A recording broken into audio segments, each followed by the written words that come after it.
Hello, welcome to the February 13th, 2026 Club Cubase live stream. My name is Greg Undo and I'm the host of the live stream today. If you have not attended a live stream before, how it works is you can ask questions in the live chat field or simply send questions in advance to clubcubase at steinberg.de. Let me pause mute my monitor computer. Sorry about that. Or again, send questions to clubcubase at steinberg.de. When asking questions, realize that my ability to answer questions in kind of a real-time manner I may soon be unable to do that because of the number of questions coming in. We will answer all the questions chronologically as asked. So if you don't see an immediate response after typing your question in, realize that it may take sometimes 20 to 30 minutes by the time we get to that particular question, going through all the questions as asked in order. And when you're asking a question, it's always helpful if you could specify which version of Cubase you're running. So if it's Cubase LE, AI, Elements, Artist, or Pro. Also, if it is which operating system, so if you're on Mac or PC, and also what version of Cubase, so if it's 13, 14, or 15, that information is helpful. We should have an index of all the topics that are discussed in today's live stream pinned to the top of the comments field several hours after the live stream ends. And if you wanted to search for topics that have been covered in previous live streams, you could go to cubaseindex.com, and you want to thank Jan from Stockholm for creating that great site. You could search through over 43,000 different questions with that. We also have two people that serve as moderators on the live stream. So we have Jazz Dude and Agent K. They're not Steinberg employees. They just wanted to make it a better community experience. So we'll give a special round of gratitude to them. We'll give extra kudos to Jazz Dudes for his efforts with the unofficial Cubase Nation Discord, which is a wonderful reference site for finding downloads, links, tutorials for these that are really beneficial for the Steinberg community.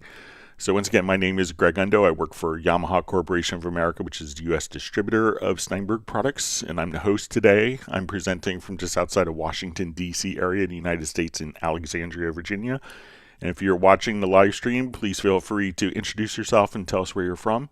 And with that, we will go ahead and begin. All right, so the first question from Blue Screen Music says, I currently use a fader port 16 with Cubase setup as two different Mackie devices, and it works.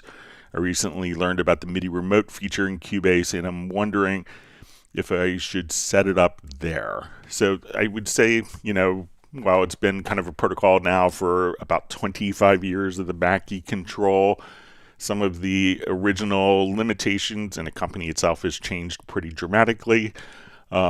But some of the design intentions of the Mackie control, while it's kind of generic and would work for many different programs, really didn't allow a lot of customization. So if we wanted to set up a Mackie control, we could go to your studio menu, to the studio setup, and let me switch my audio interface here to the correct one so we could hear it.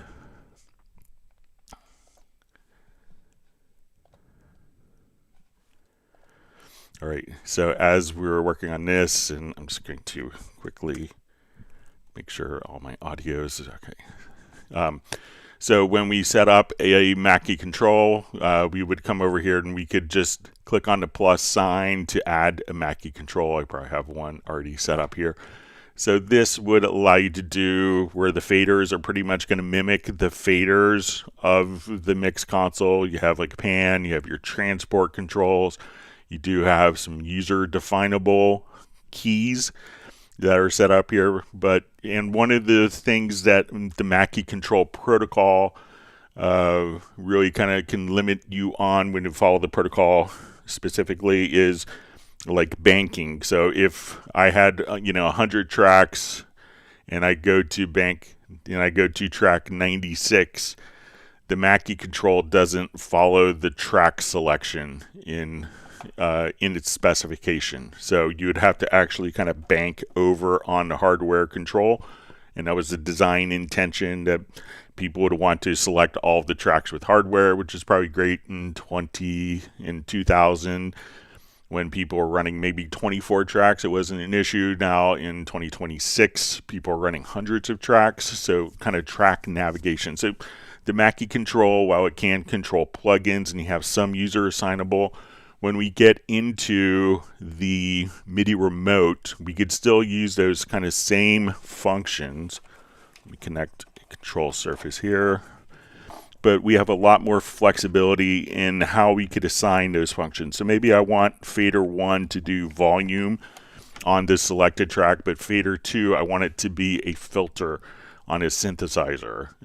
So when we want to kind of customize different aspects, so we're using kind of the same physical controls, and we could have what we call mapping pages. So if I wanted to come over here, we could say, okay, once we've kind of defined our physical control, and there's many kind of generic layouts for Mackie control devices, I can just come over here and we could just choose to move a button, and as we want to control a particular parameter, I could just come right over here and say, okay, I want this to do a key command, or want it to do, let's say on the selected channel, I always want this knob to do my input filter. So I could just say, okay, let's come over here. Let's say I just want this to be my high cut frequency.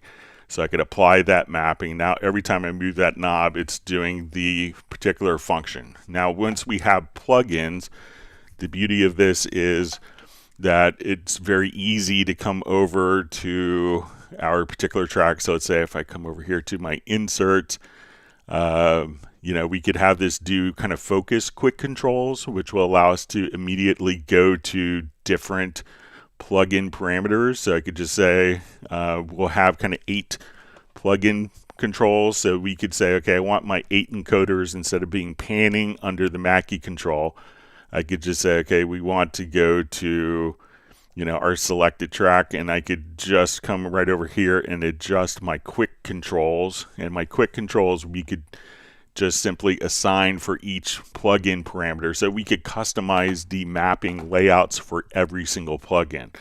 I could also just kind of right click and say, okay, I want to go to my MIDI remote pick on a parameter, and then I could just move a knob, and now I could apply that mapping. So every time I move that knob, that parameter is assigned to it.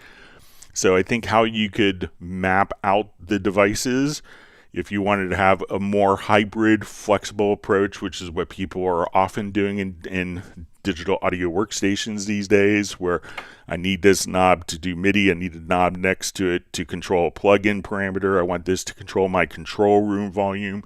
The MIDI remote gives you a lot more flexibility to kind of configure the controls to do exactly what you want, whereas the Mackie control will kind of function like a traditional console in a lot of ways, which is good. It's easy to kind of work with, but you may not have as much flexibility. So that's a quick rundown. All right. Okay, so we see from Drano Corleone, how do I trigger 2 instrument tracks without duplicating the MIDI data between the 2 of them? I thought I read that you could just use Sense to trigger different MIDI instruments on a single track. So you could do that. There's a couple of approaches. One is to say, okay, we'll just do a new project here.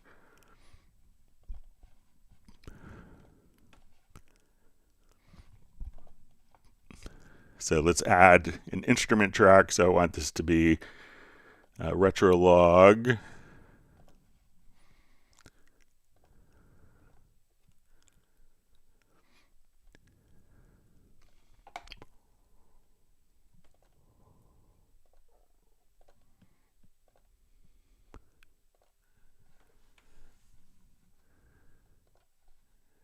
All right, so let's say. All right, so, and I want to add another instrument track. Let's make this a Halion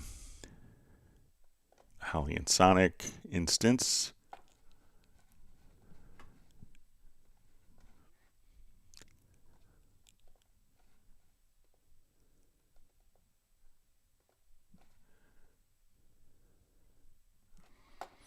All right, so let's come over here. Let's do like a bell sound. All right, so if I wanted to layer these two instruments, one method would be just to come over here and say, okay, I have both instruments, and if I wanted to record on both of these instruments simultaneously, I can now just come here.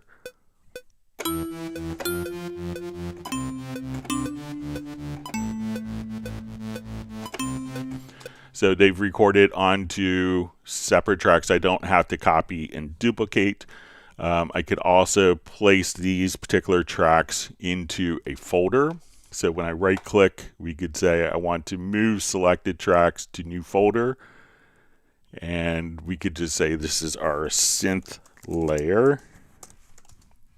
So now I have one track. When I place this track into record,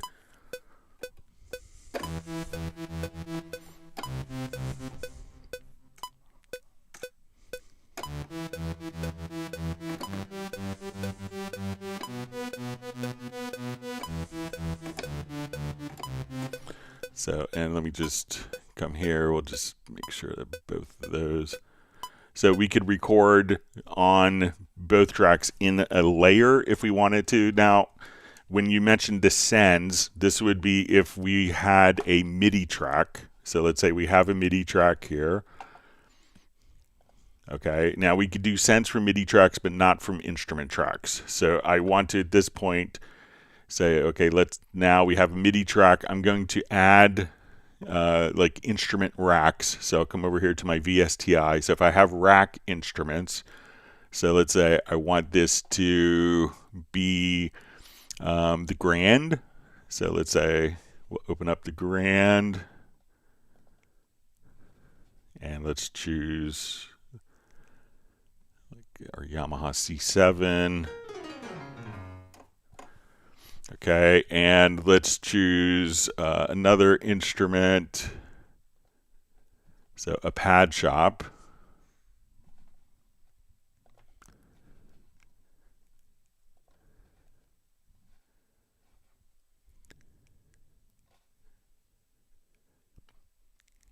Okay.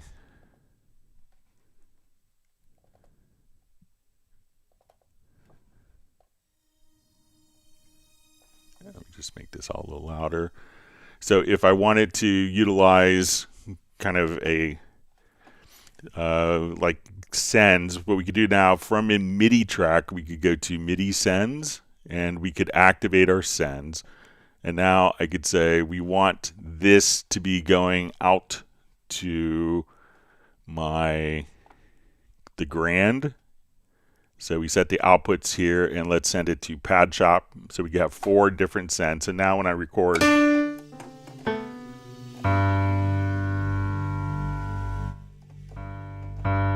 so if I wanted to just come over here, I could record on this one single track.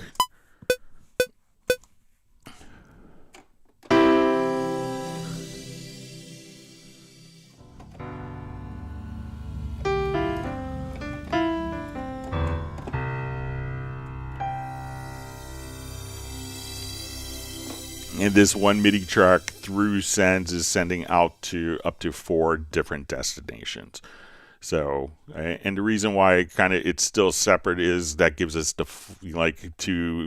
separate rack instrument channels. This way we could do all of our processing on, so if I wanted different effects on the piano versus the pad shop sound, we could adjust our volumes in the mix console and still have like independent effects. So when we play that one sound, I could come over here and say, okay, I want the piano to be softer.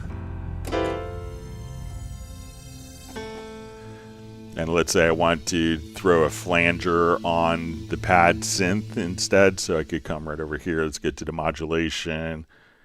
And as we work with that, I can now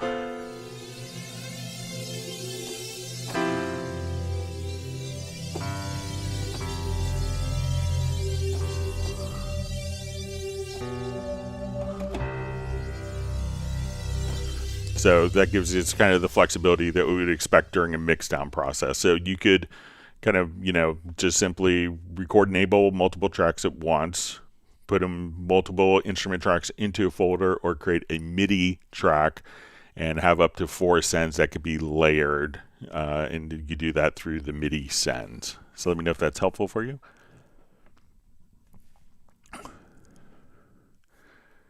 All right, so we see from Parabot to ask, hi Greg, what's the best way to edit, align multiple guitar tracks to the grid?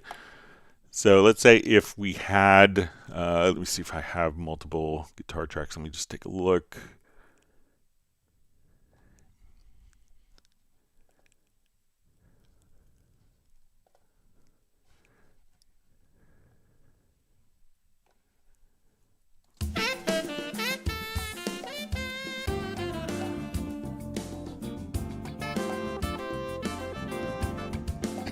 Okay, so let's say,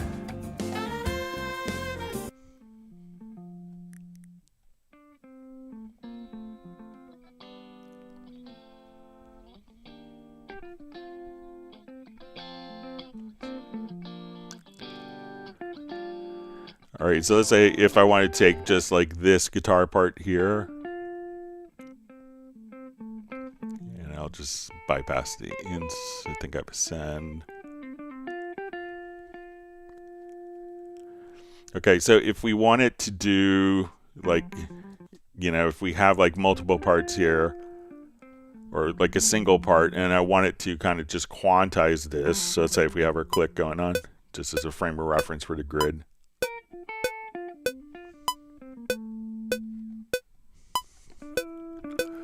So if we just kind of go to our quantize setup here, we could just say, okay, I want to quantize this and make sure that when we're doing audio, that the audio warp quantize is turned on. So let's say I want this to be 1/8 notes.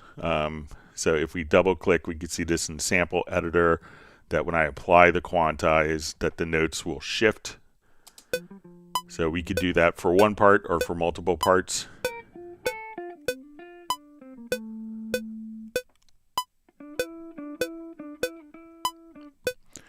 Now, if I had a situation where, let's say I duplicated this track here, didn't like that, all right. So let's say I want to duplicate a track and they have different feels on them. What you could do is the audio alignment.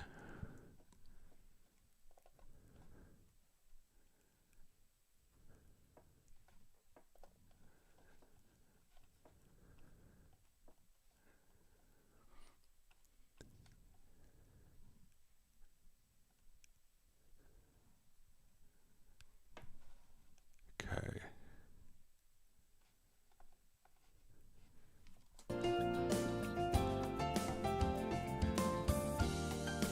All right, so let me just take this. Let's duplicate this track here. Okay, so let's say at this point, we had like a guitar part that was duplicated, but maybe the timing was a little different. So I will come over, let's make this straight 1/8 note to this particular part. So we'll see that when we zoom in that these parts will shift. So let's say if I wanted to play this part versus the part below, and we'll just solo these two parts, like if you have guitar parts that were doubling.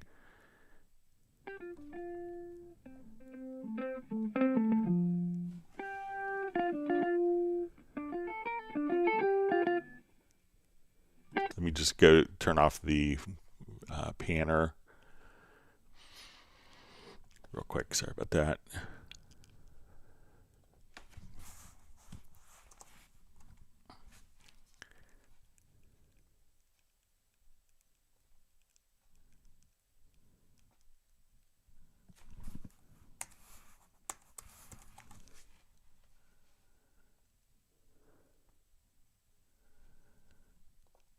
Let me just check what.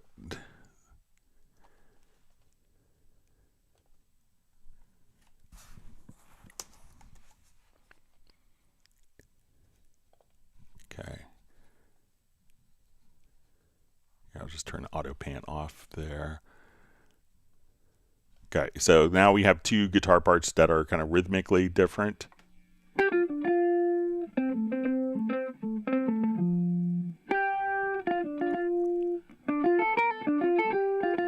So if what we could do is we have an audio alignment, so these are kind of just slightly not as tight as we would like. So let's say I'll just kind of pan these separately so we could hear them a little easier. So we listen to.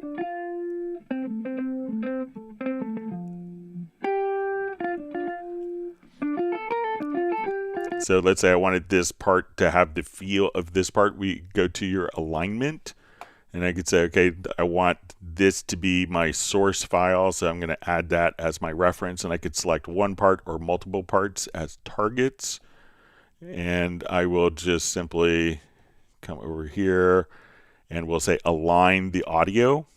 So once we've done that, now when we listen to it,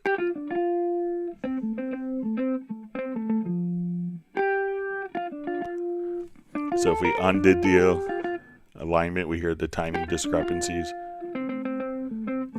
Redo it.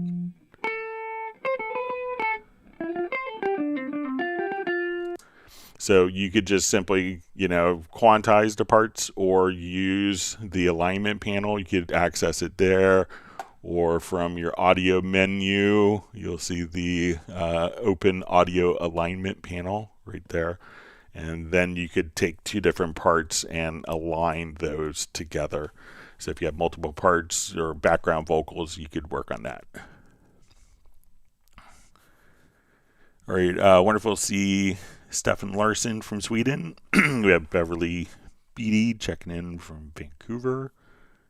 But I think she travels a bit. She was in Manchester last time, I believe. Marshmallow 51343 asks, why is my launch key MIDI keyboard arpeggiator not working properly in Cubase? I set it up correctly. So if it's a launch key, so not all, sometimes some keyboards can generate arpeggios but don't transmit them. I don't have, let me clear my throat. I don't have a launch key, so I'm not familiar with the arpeggio. Make sure that, sometimes maybe the arpeggio is coming in from a different MIDI port. Some devices, MIDI controllers, will have one port that will send straight MIDI and one that could send the arpeggiated device. If you go to a MIDI track, so let's say if you go to a MIDI track here, you could see under MIDI inserts and go to the MIDI monitor. So not the MIDI modifiers, but the MIDI monitor, if you don't make the same mistake I did. And when you actually are transmitting, so here when I play a single note, I could see that what MIDI messages are coming in. So if I wanted to do I can see that I'm now applying aftertouch or whatever particular MIDI note I'm working. So see if when you play a chord that the arpeggio is, just simply that MIDI information is being transmitted from the controller in, as opposed to I'm just holding down a chord and I release a chord. So if you expect to see the arpeggio, if it's being transmitted by the controller, it should, when you hold down a key, it should automatically, you should see all of the notes of the arpeggio just kind of flying in. So if you don't see that, that means that the keyboard isn't transmitting that information to Cubase. So check to see if you open up the MIDI insert on a track. So, and go to MIDI monitor that the arpeggio is coming in, and let us know that, and then we could go from there. All right, so we have Roland Stuff joining from Sussex in England. He says he's happy he should be able to stick around for most of the live stream today. Always wonderful to have you on. All right, great to see Jazz Dude on. And we see Vince from Winnipeg is Fly V.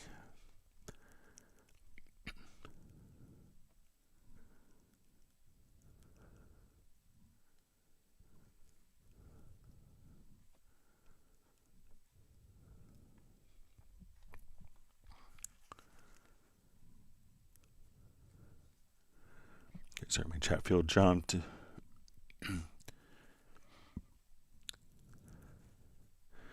All right, so we see Bratman Studios says, hey, Greg, glad you made it back. Looked like a fun time. Shout out to all the Cubase friends. Yeah, so I spoke yesterday at the Texas Music Educators, but my flight going out was 8 hours delayed. Ended up getting in at 4 in the morning for my 9 a.m. presentation, so it's always fun. At least I got 2 hours of sleep. All right, wonderful to see Tim Weinheimer on from Mission Viejo. And we have Tim K joining from Zeist in the Netherlands. His cat Buddy is waving a paw hello to my cat Steven and Stella and Mark Rabin's dog and other pets nearby. Thanks for that. My cat went missing earlier this week for 2 days. He just kind of snuck away. I think he went on a bender. Came back like nothing happened. All right. All right, so we have... all right, so we see... Steinberg MIDI on. All right, so we see Val says, "Don't tell my date tonight. I'm listening to the Cubase live stream with one AirPod in." All right, we won't let her know. So, but I hope your date goes well. That's important too. You could always, rewatch the live stream. Enjoy your date. But I appreciate the dedication.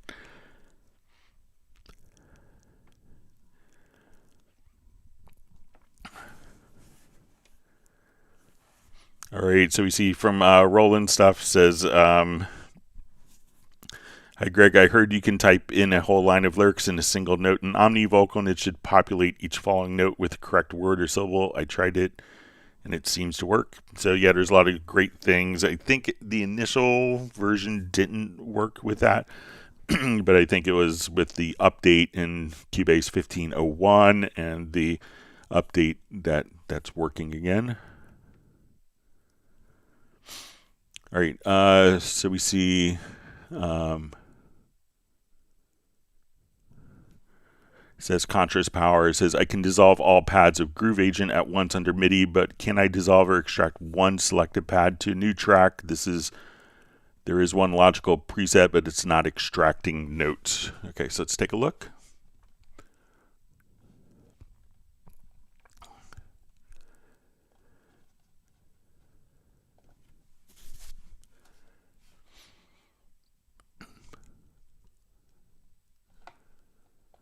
Okay, so let's say if I come over here, I just want to go to...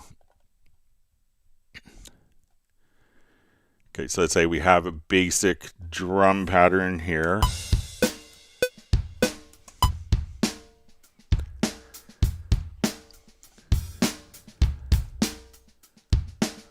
All right, so let's say I want my snare to be on a separate track. So let's come over here. Let's get to our MIDI logical editor. So if I wanted to take all the drums that are in this particular event, just for people that aren't familiar with this, and put them onto their own separate tracks, we could go to MIDI and select dissolve part. Now each one of the pitches can automatically be split out for us. But if we wanted to do just a single pitch, like our snare drum, let's try to go over here and go to the logical editor. So we look at our snare drum is going to be on D1, pretty typical assignment for snares. So let's go to our logical editor, setup, and I think we want to extract to track. We're going to say type is equal to note, and we want this note to be, well, we're going to choose subtype of our note message, and is going to be equal to D1. Okay, so if I did this right, let's see if this works. Okay, so now when we look at this particular part, we have this one soloed. We may hear some snare still in overhead mics, but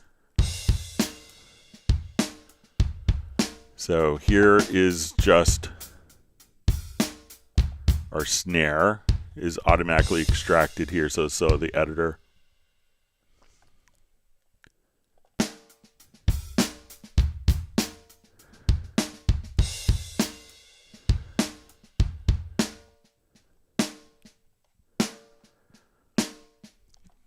So that would automatically kind of place it at the bottom.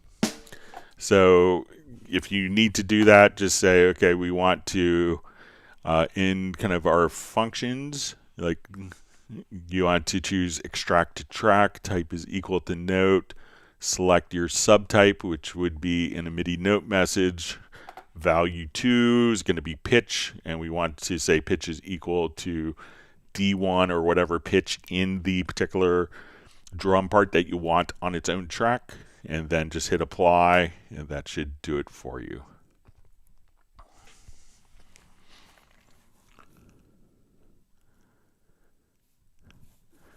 All right, TrackQuest Music says, hi Greg, thanks for all you do. Can you please demo the pattern editor to show how to make some melodies with basic diatonic scales? Okay.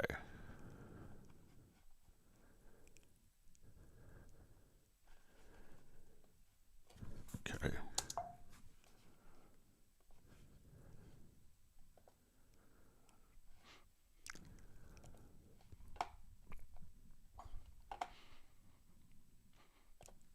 Okay, so let's just come over here.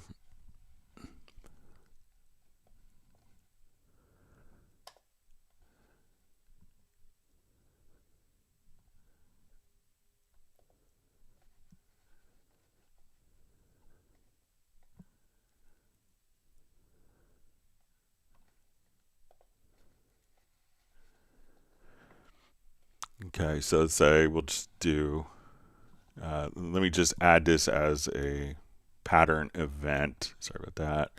So I'm going to say, when I do this, I'm going to just say, let's just do it. We're going to add that instrument as a pattern event.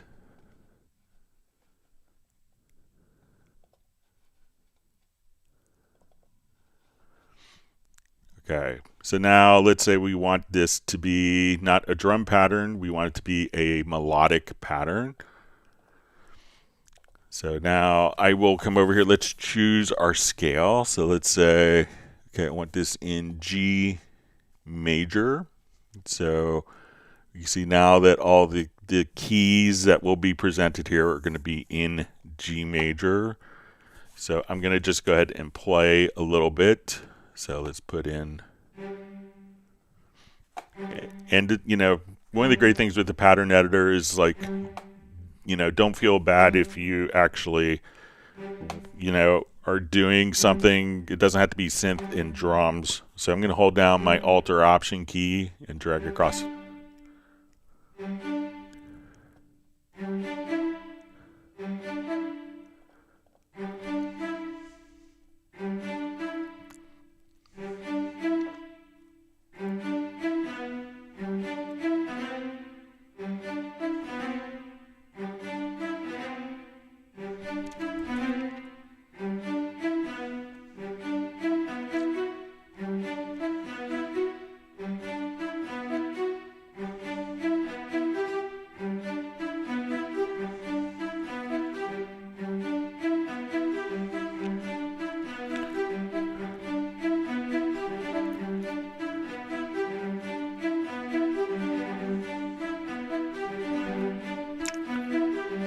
So now we could just kind of come up with a particular pattern here. So let's say, okay, I want this instead of G2 to G3, let's try G1.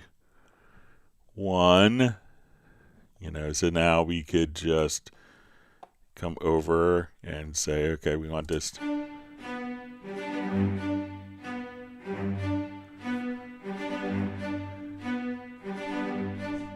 And let's create just a quick harmony here. So we could say we want this to be in polyphonic mode now.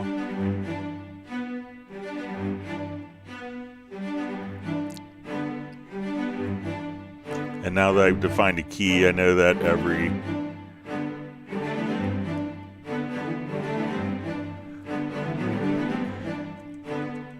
everything will work kind of musically, but we could also just come over here and add voices. So you say, well, I want this to be like,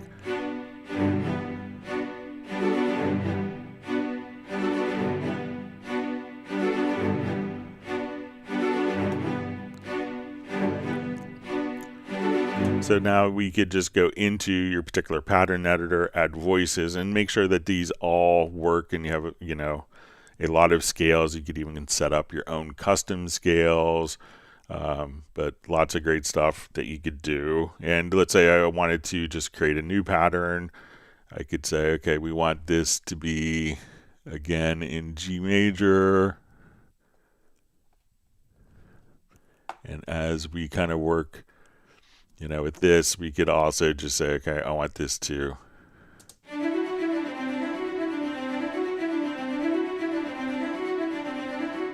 And if we wanted to just say, okay, on this particular note, you could just say we want to tie all adjacent steps. So all sorts of cool things you could do.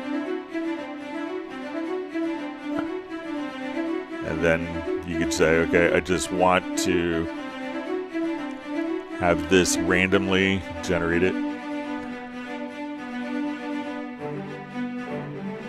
And we can say my step resolution, I want to be 1/8 notes. And let's add some.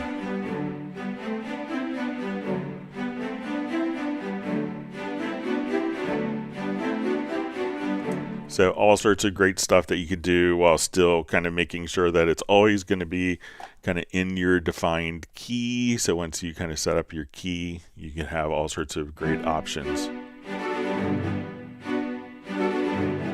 So, a lot of people think, okay, I'm just going to do like, drums and synth bass, do orchestral things as well. It's a great tool for that, and explore different things that you might not want to do or you wouldn't think to do. All right, great to see Matt Elston on. Sending best wishes to everyone in the Cubase family.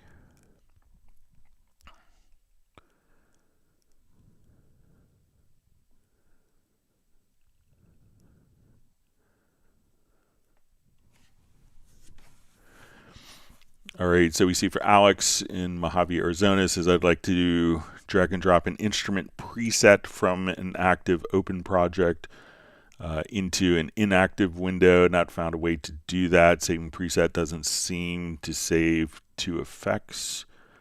All right, so let's say if I have this here, let's add an audio track.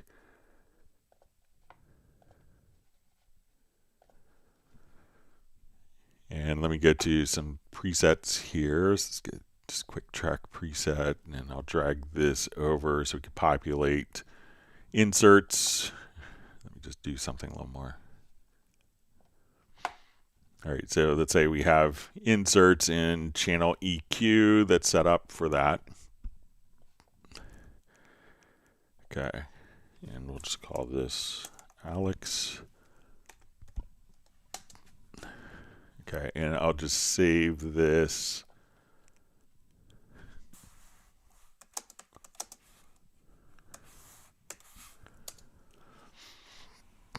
Okay, so if let's say we want to do an instrument preset as well. So let me just drag a VST instrument over.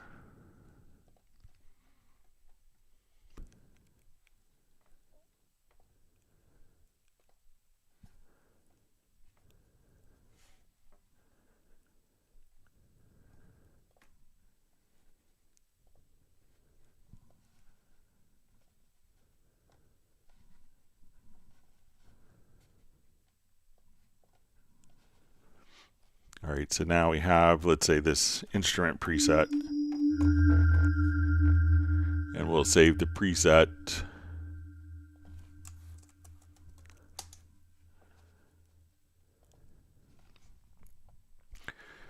Okay, so once I come over here, we'll just save this name.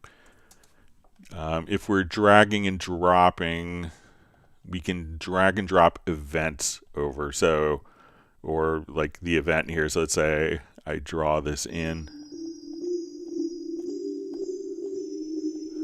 I just wrote the new X-Files theme. All right.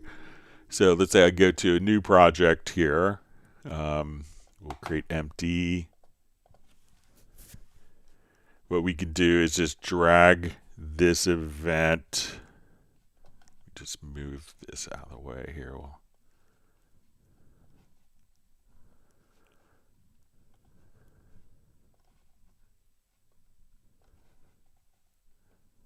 I'll take this event and I could drag the event over, but it doesn't necessarily carry over the instrument itself. It's just going to automatically carry the particular MIDI event over. So I don't think it carries the instrument. Oh, yeah, it did.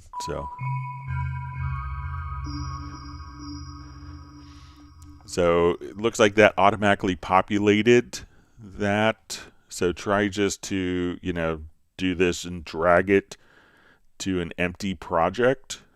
And then you can see that within this particular project, now that it's activated, we can see that the preset name is automatically carried over for you.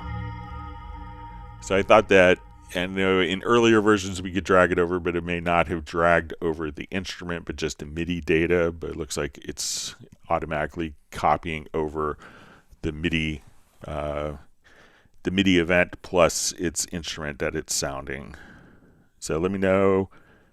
And you say saving preset doesn't seem to save effects. So when we do this, all right, so let me just add an effect on our source.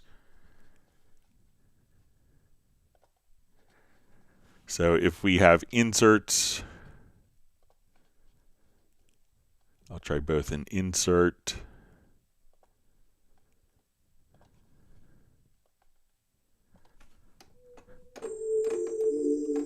and let's do a send effect. So the send effect may not be carried over. So let me just add a send effect to this particular track because the send is being sent to a different track. So let me just right click here. We will add a mono. Let's just do like a multi-tap delay.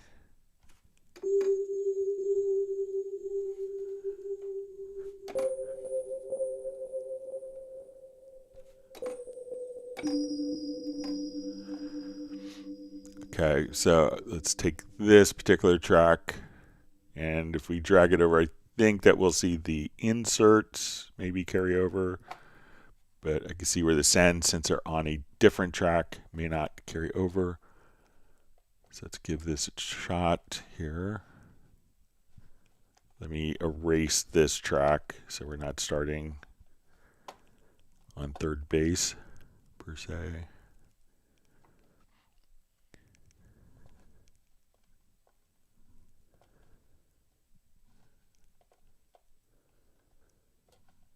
Right, so empty project.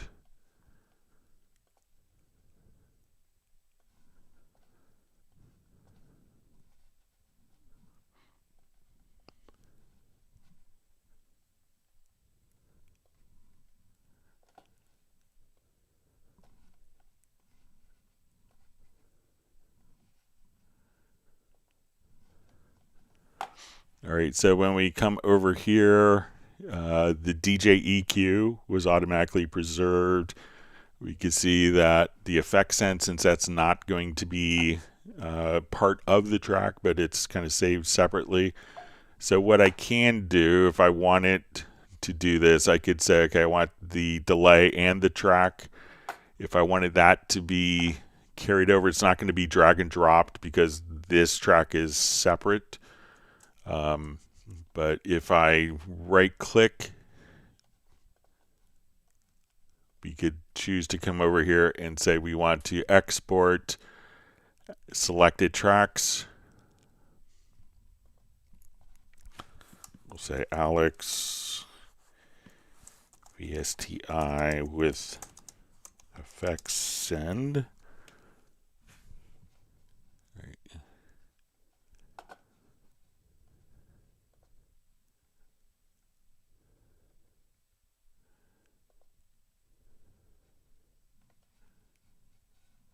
And I'll just put it in my downloads folder for now. All right, so now when we go to my other project here,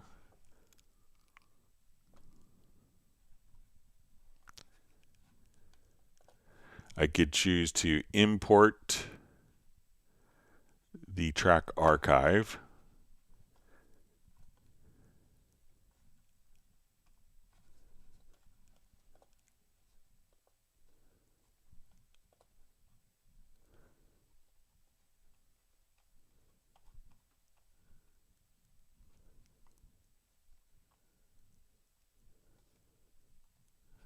Okay, so here's our track archive. We'll say open. And then we could select all. And now when we play this particular track, it will go through the send effects.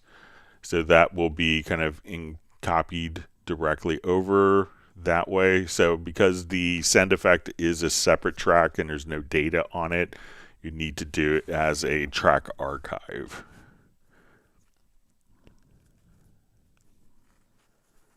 Okay, so we see John Koskian joining from Kenosha, Wisconsin.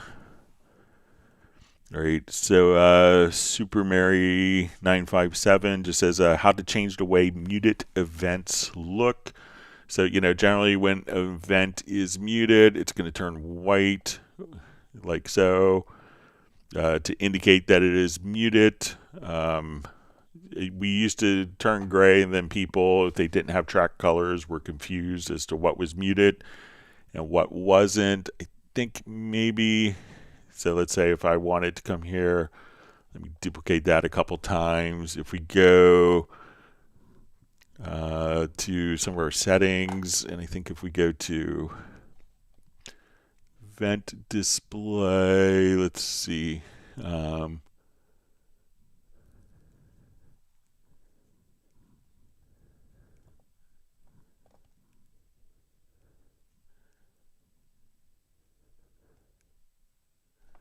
So let's say we want to do the event handling or the event opacity, that if we adjust that down. So now if I mute, let's see if this changes. So that way you could just kind of change the events, but you know, we used to have it gray, then everyone complained that it was too easy not to see which ones, but maybe adjust the event opacity, and then it could be less white for your display. So again, if you go to your settings or preferences, just go to event display, and then you could maybe adjust the opacity down a little bit, and then maybe that won't be as annoying. But generally, it's just to indicate that it is, you know, muted. There's also Project Logical Editor presets where you can say I want to take you know, each of the events and mute the events. And if you wanted to make a Project Logical Editor preset, we could also do something along the lines. So let's return these to our defaults. If you want to have access to your muted events, we could come over here and let's go to our Project Logical Editor. So if I wanted to get rid of the white events that are muted but still have kind of access to them, let's come over to our Project Logical Editor, and we can say duplicate duplicate version, and let's say our media type, let's see, our container type is an event, and the property is set to is muted. And what we want to do now is delete. So if I did this right, we could also just come right over here. We're going to duplicate the track version, and any of the events that are muted will be deleted. So when I do this, we'll say, let's see if it will say is set to muted. Okay. All right, so we have this one part, and I want to get rid of those, so I could just come right over here. Let's see.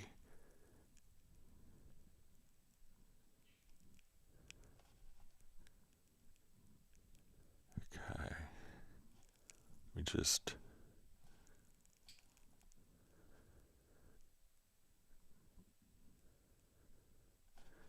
Okay, let's select those events and we'll try a different approach with this. So let's just say delete. So first thing we're going to do is let me just come over here. So we see that we have this event and we want to get rid of it. So now I could just come over here.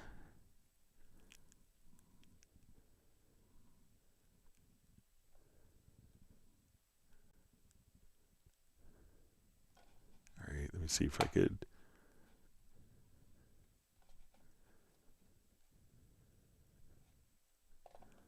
Try without these, so let me just...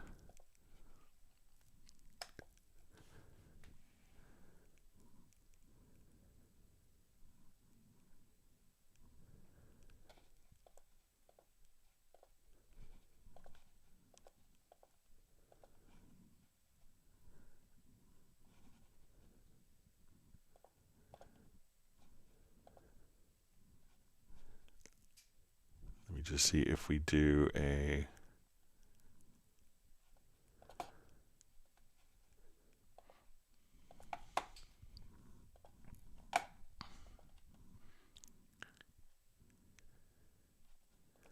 So let's say if we say this is a track,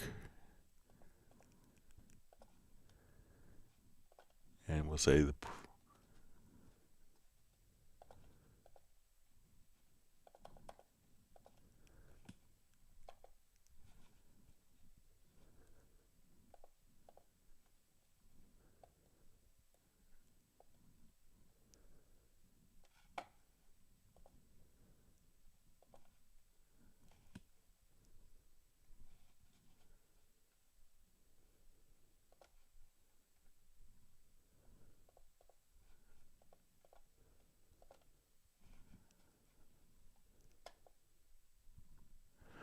Okay, so let me just come over here. All right, let's get rid of... All right, so we have these. So let's see if I did this right. Maybe we say our track versions. We're going to duplicate the track version. If it's audio or MIDI and it's muted, we're going to select and then delete. So now we could get rid of the events if we wanted to go back to see, and if we wanted the option to have to go back to the original, we can now just kind of come right over there. So again, if I just come over here, we can set up a project logical editor. Sorry, it took me a while to get there. And we're going to duplicate that track. So we're going to take any audio or MIDI events, and if they're muted, then delete them. But we still have the original intact. So when I now hit apply, we can now just come right back. And so if we save that as a preset,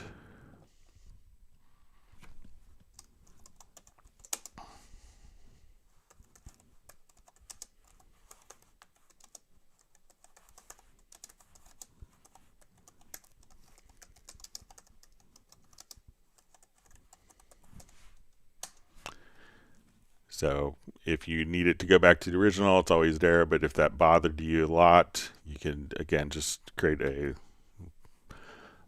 project logical editor and get rid of the muted events as well. So, all right.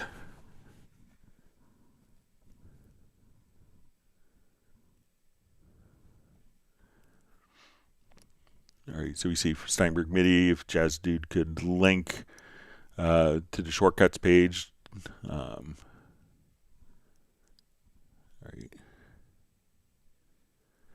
And we had a question that was mailed in about like getting started with Cubase shortcuts, and we see the Jazz Dude kind of provided the link in here.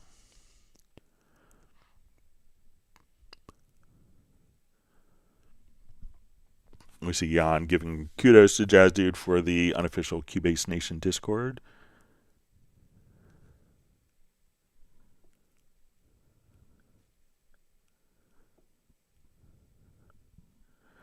All right, so we see a question from Peter Parker who asks, in the sample editor, I set up an independent track loop from bar 1.2 to 2.2. How do I crop the loop to these bars only? Also, the sample editor for the range selection tool does not snap. All right, so let's drag a loop in.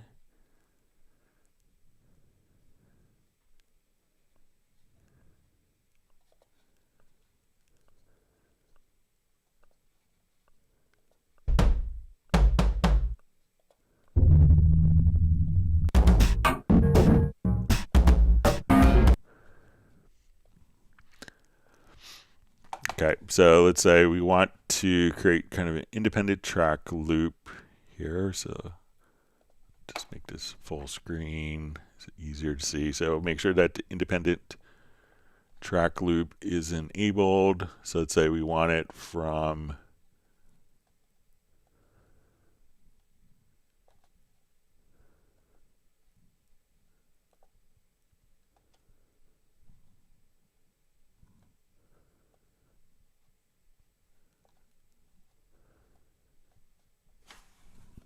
just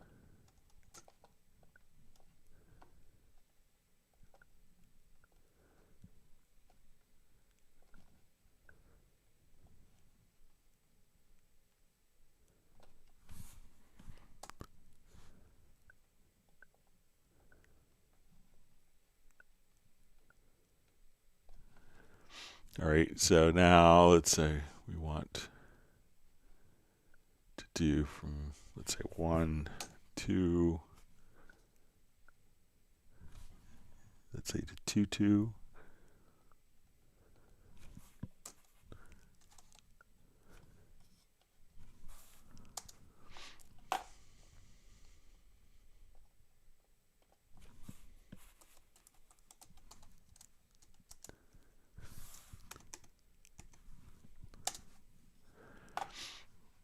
Okay, so now we have like our independent track loop here.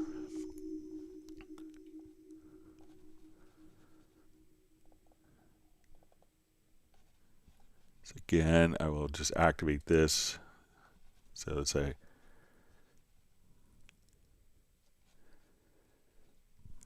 so that's how you could do it. So it says, how do I crop the loop to these bars only?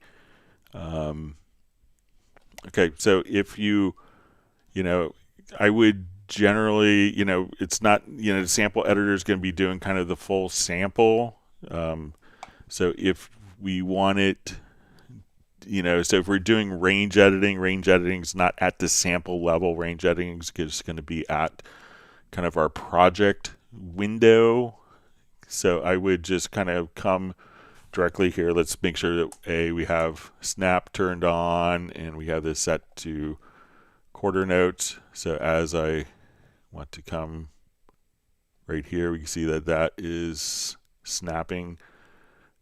We could snap that directly to our quarters.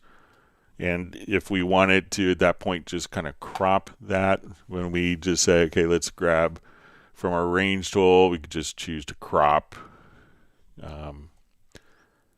So you could do it just kind of like that. So, but usually cropping isn't going to be kind of done in the sample editor. That would be kind of done directly in, you can do it in a sample editor if you wanted to, but this isn't really, I think most people would choose to just kind of use, as we're doing sample editing here, we're often going not directly to not directly to a particular like grid. So we're kind of, down at the sample levels here. So if I was doing most of the cropping, I would choose to just kind of come here. So let's say if we start, so if we're doing kind of the range, and also there's going to be like, if you were a little sloppy, we could just, I think we could, so, we could just kind of choose, make sure we have our snap. So snap is set to our quarter, but the, the range can be used to, so we can have that just kind of snap right there. and then just crop from there. So again, edit, range, and I think that if we go to under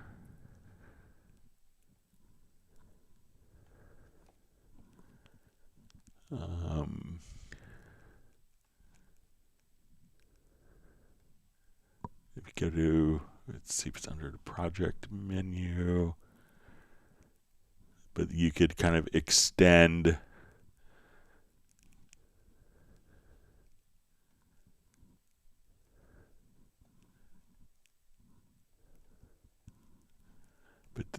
there is a way to kind of extend, let me just, the range, let me just,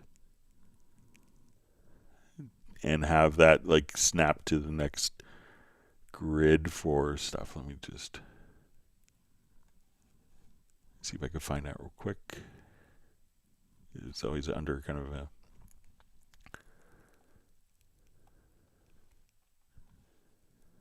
and then once you do that, you could also just say, okay, I want this to go to, and just edit the value in the info line. And now when we do your crop, just come right over here and crop, and then you'll have kind of perfectly cropped areas. All right.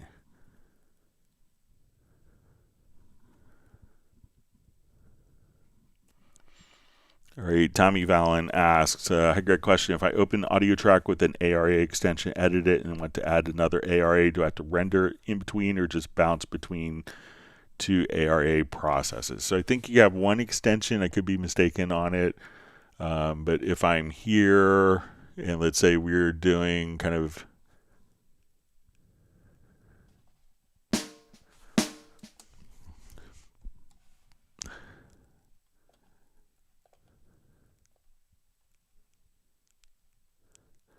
all right, so what I would do myself is just to come over here. So let's say we have an ARA extension. So I go spectral layers for the track. So if I did editing here, I would choose to make the extension permanent. And then once you do that, no extension is loaded. Then I could go to Wavelab. And as we double click, do my editing in Wavelab, and let's say we make that extension permanent. So you could just kind of choose to make the extension permanent on the track, and then you could undo that after the fact if needed.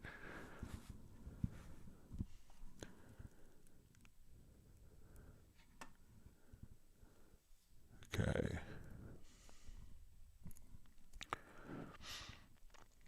All right, so we see from Steinberg MIDI to Jazz Dude says the biggest thing he likes about Cubase, finding out experimenting, is that I can make a melody and drag it into ample sound guitars. That was a time saver and a must.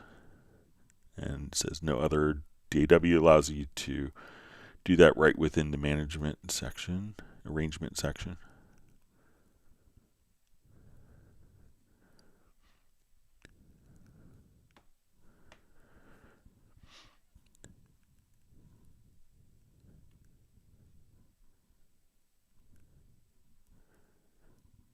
All right, we see Michael Teams joining from Weatherford, Texas. Great to have you on.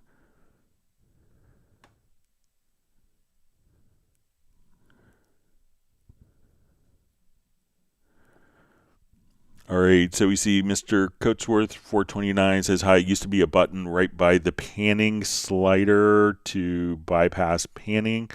In Cubase 14, I have to open a menu by right-clicking and then select bypass. Is there a way to get the button back?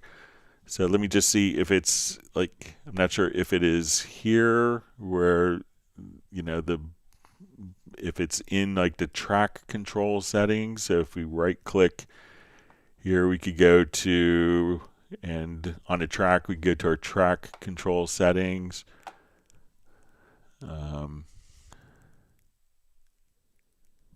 So say for audio tracks, so we have, I'll just add all the different controls.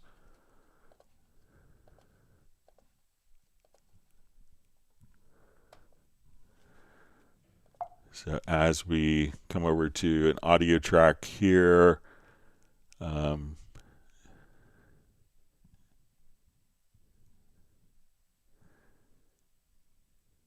here we could say, okay, you know, you could bypass modulators, inserts, EQs, or sends.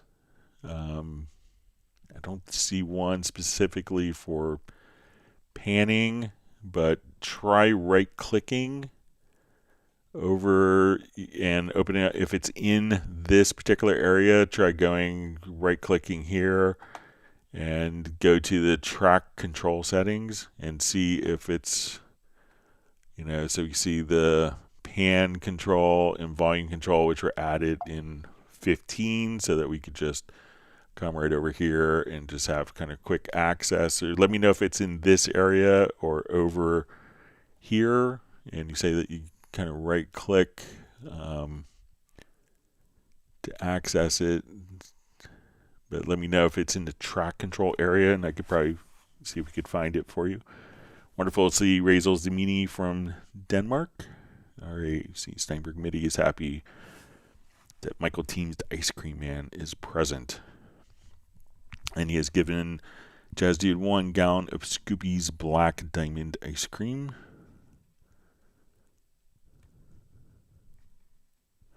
All right, we see Soren on from Sweden. Thanks for joining us.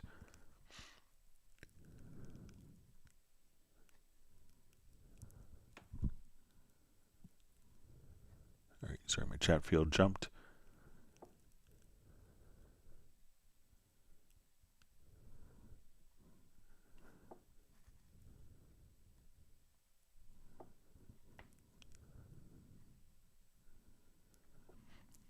All right, finding my spot. All right.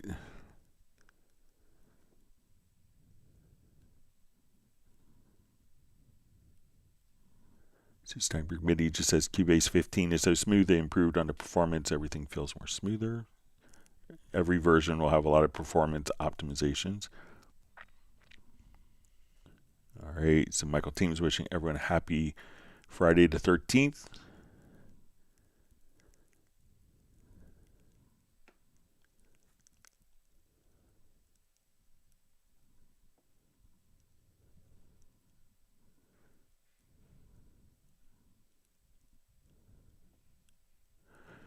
All right, so we see Flyvy says he likes to trick the layer instruments on the MIDI track.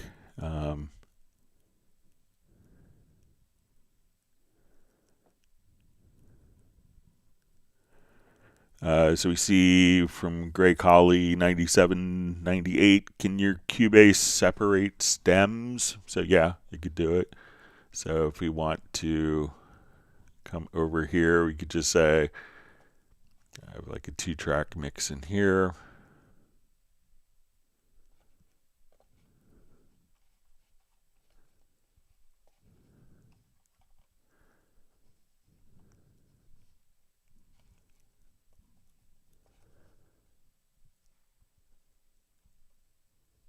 See.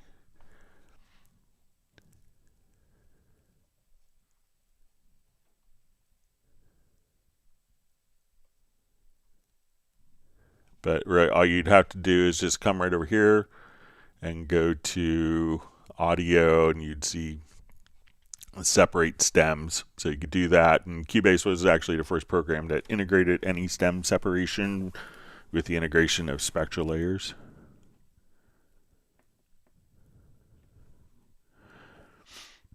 All right, so Throne Music Production says, do we have a complete wiki steps from Cubase to install each sound media bay handles, plugins, and sounds? So once we go into your, you know, so there's going to be just a default. So, you know, we could come right over here and let's say you go to the Steinberg Download Assistant. So as you're working with your Download Assistant, by default, it will go into the default location, which can be changed. So if you wanted to come over here, if you go to your settings. So if you want all of like VST sounds, so you can say downloads directory here, download settings, but there's also just a utility that you could set up called the Steinberg Library Manager, and that comes with Cubase and is installed with Cubase. So once we open up the Library Manager, so once you come over here to the settings, you could choose kind of your default library location. With VST3 plugins, all the VST3 plugins go into a common folder already, so you don't have to do anything with that. So, but once you set up your default location, if you needed it anywhere else, then you could change it, but it kind of automatically does that, so you don't need a wiki for that. All right, so we see Michael Teen says, I know San Antonio appreciated it. So yeah, it was good fun being in San Antonio. Got to go last year for Texas Music Educators. So we had a packed room, probably about 150, 160 people checking out Dorco presentation. It's a lot of fun.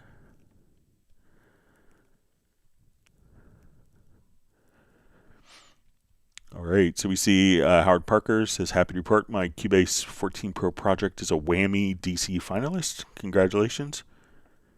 Followed the Whammy Awards for years, being a DC area resident.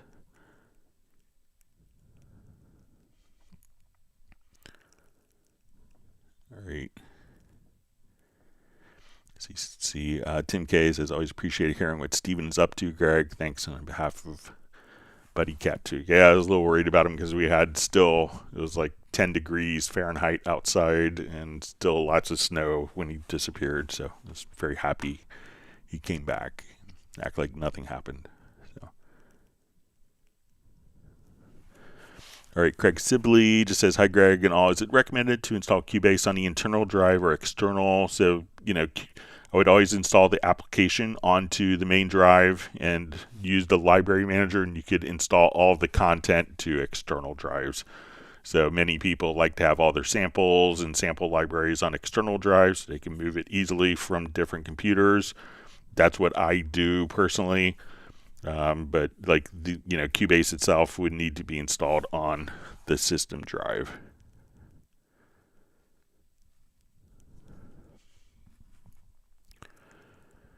All right, so we have Doug asking a question. Could you please show me how to export markers so a non-Cubase user can import them in context of their timeline? All right, so I think we might be able to do it with MIDI files. So let's come over here, give it a shot.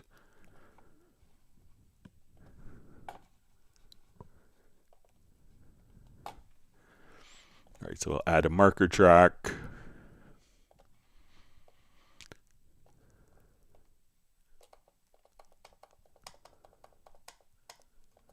Now, sometimes when we're exporting a standard MIDI file, you may just have to come over here and have one MIDI message, like one MIDI note message. So even if you just drop a note in, and let's set the velocity to 0, so it's never a factor.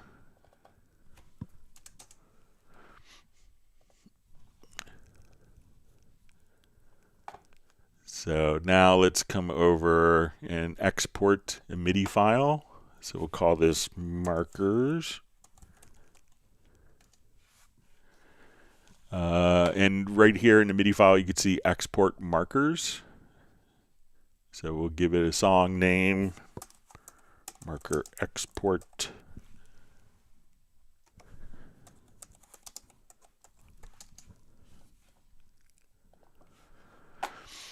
So I'm going to close this project. Let's come over, let's do a new project.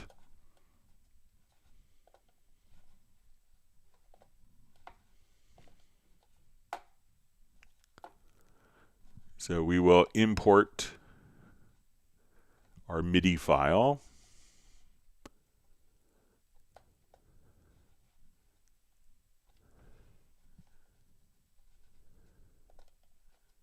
Here's our markers MIDI.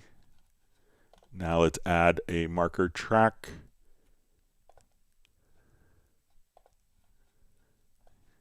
Let's see if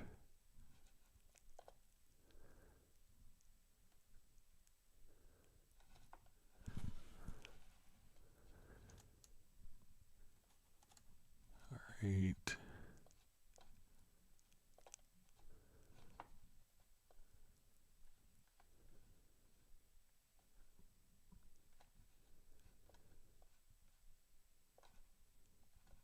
All right, let me just try recreating that again.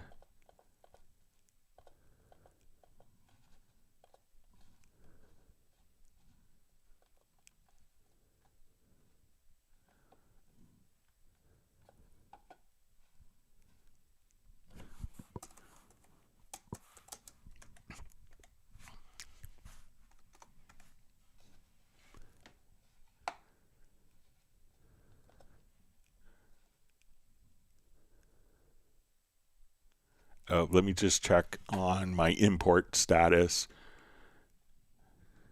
All right, so let me just go to my settings and let's go to MIDI file on import.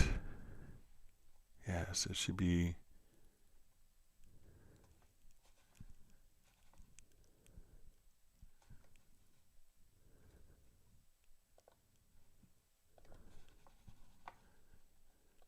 Okay, I'll just try exporting one more time.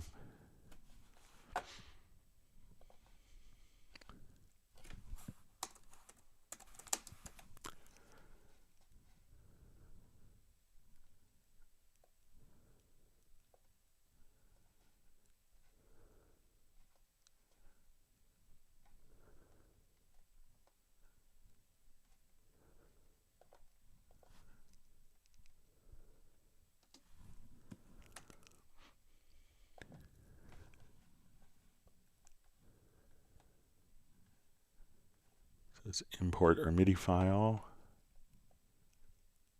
We'll create a new project.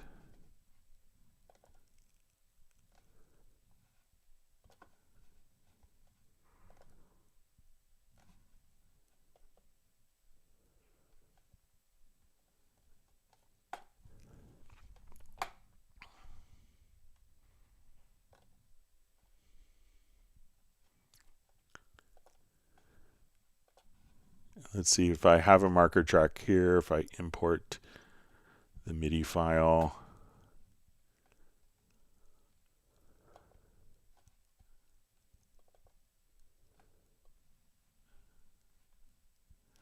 Yeah, I thought it was with MIDI files. I'll play around with it for Tuesday's live stream and see if I could figure it out. But I think generally it's going to be exported as kind of standard markers, but it doesn't seem like it's working. But let me play around with it over the weekend and see if I get an answer on Tuesday's live stream, Doug.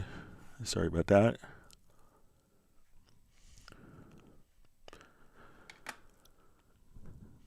All right, so you see from Craig Sibley, also, are there any reports of instability with Cubase Pro 15s? I think it's been like very stable. It's been a great release, and a lot of new functionality was introduced in 15.01, which is the current version. But yeah, it's been really great and utilizes all the processor cores on your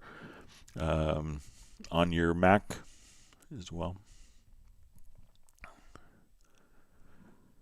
Okay, so we see that Tim K has received 1 gallon of strawberry ice cream, and that Michael Teens' Pat Mia is snoozing.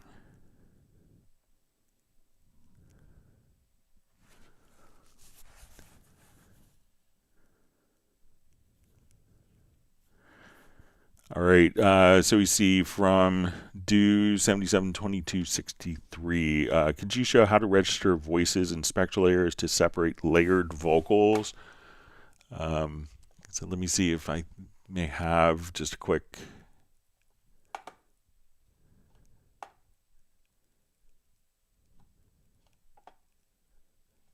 Let's see if I have a file. Just thinking which one. Let's take a look. I have some, but it doesn't really. It's not YouTube copyright friendly.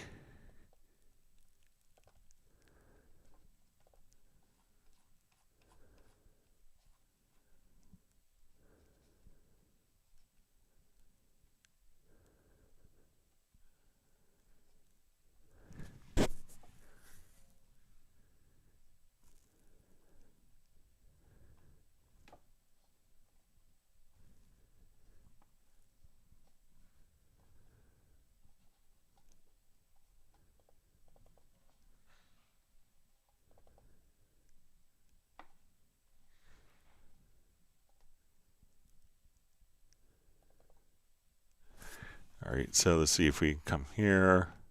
All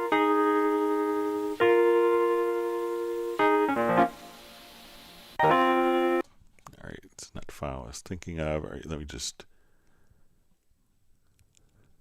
do a quick export.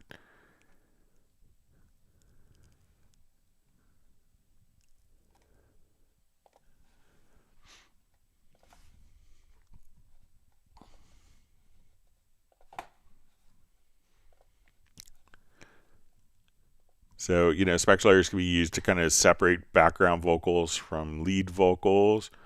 So let's say we want to just kind of come over.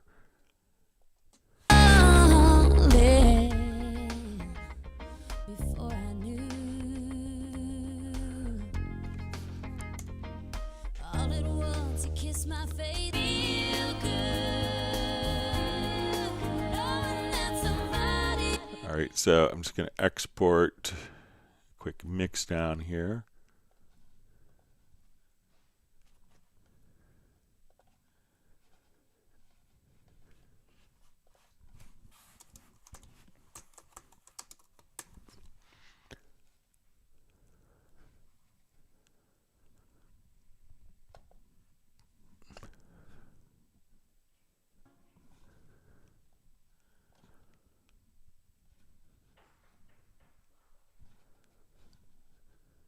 All right, let me just see if I'll do that same mix down again, but just put it in the project.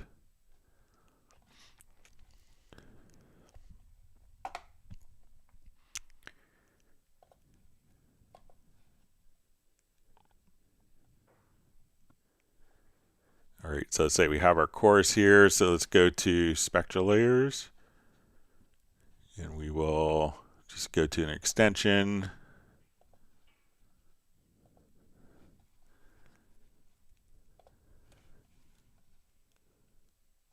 And let's unmix the song.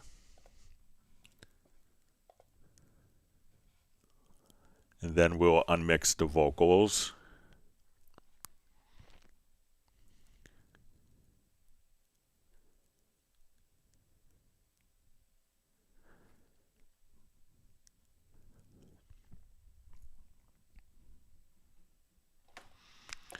Okay, so right now, as we play this particular track, so I'm going to take, so we have our lead vocals and background vocals. And this is in Spectral Layers Pro, but let's say we want to come over and we'll unmix chorus.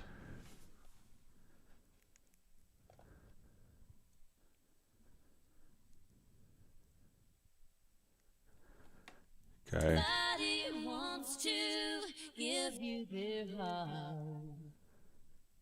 So let's say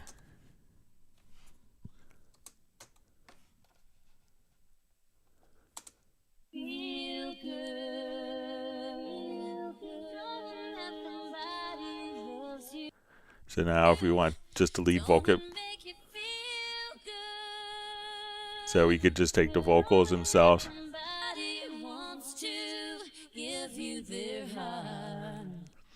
So that way we could kind of unmix the lead vocal from the background vocals. That's kind of the design intention with that. So once you kind of done that, so after unmixing a song, generally I just come over here and choose to unmix chorus. And then that will separate backgrounds from leads.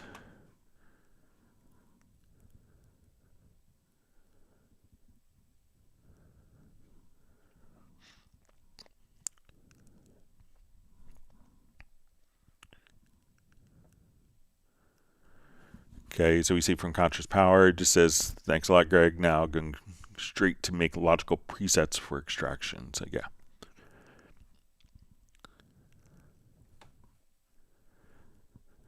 All right, so we see from Tim K says, I love how it features let us go as deep as our skills can bring us, and if we go too far, Steinberg almost always lets us reverse ourselves out of the mess we got into. Just saying.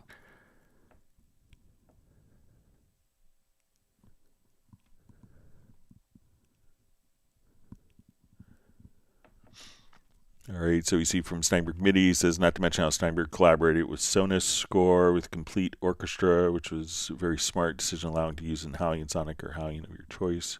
So if it's with the Iconica sketch, that was actually with orchestral tools. We did the sampling and we did all of the editing.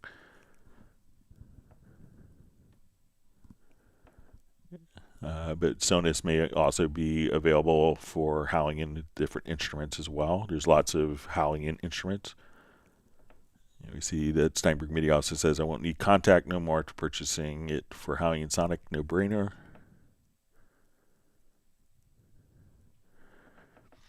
All right, so we see from Steinberg MIDI says, only thing we're lacking now is just MPE. We need an easier way. So, you know, I mean, Cubase was really kind of the first program we kind of actually invented the concept. So if you have like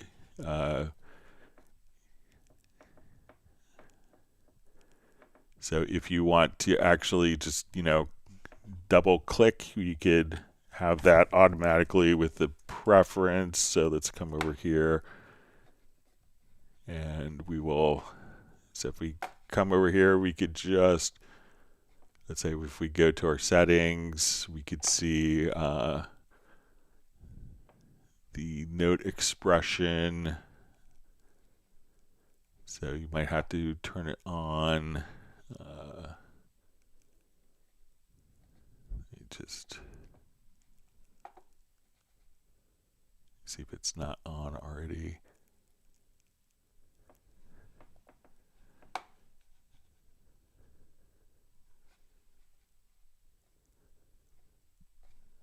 Sorry, let me just.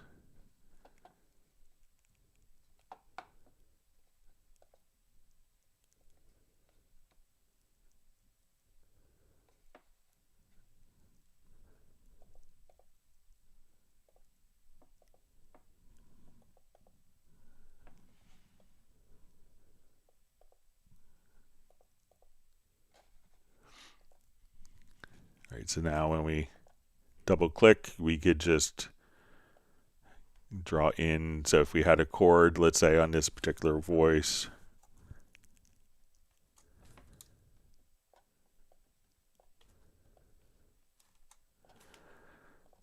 so now if I wanted to just get to my note expression data, I could say, okay, I want an independent volume control for this voice as opposed to the other voices. So that way we could just do full MPE and realize that it was Steinberg's implementation. That was really the catalyst for MPE to be created. We did that in Cubase 6.5.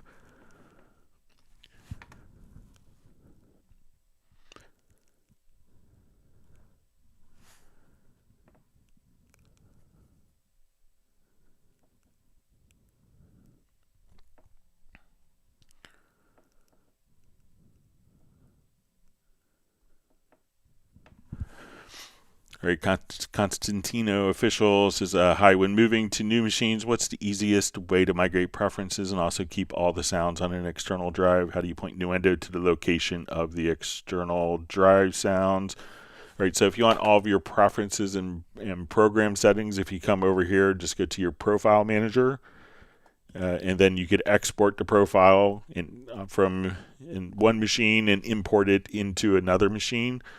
All you'd have to do is, like when you're looking for like a particular VST sound file that's on your system, let's say you have all of your samples on an external drive. So let's say if I go over here to Finder, we will say, let's come to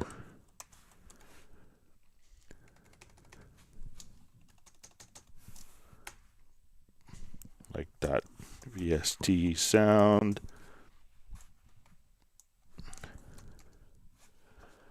So all you have to do is literally just kind of right click and say open with Steinberg Library Manager, and that would automatically link that particular location with your VST sound. So once you do like one folder, all of the sounds, but you could also just simply determine this by, you know, in the Library Manager or just right clicking and every sound within a particular folder will be automatically linked to its new location. So once you and that could do subfolders for you automatically as well. Let me just activate a couple of ones that got disconnected here. So just right click on the VST sound file in its existing location. That will open up the Steinberg Library Manager, and that will make the link for you for all of your new sounds.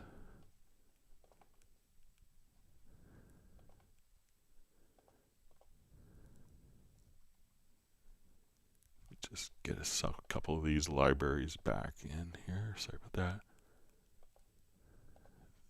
Doing a test for someone.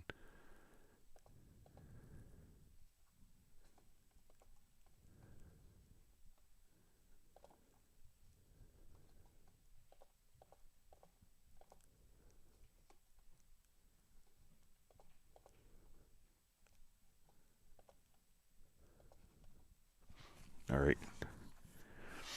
All right, so we have Soul Sound Official just saying hi. All right, we see Fred Red back, so thanks for joining us again.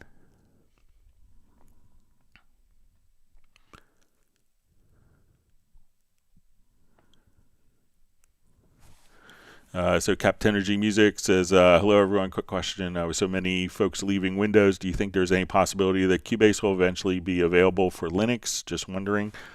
Linux I think is, always kind of a very much a moving target. I think that,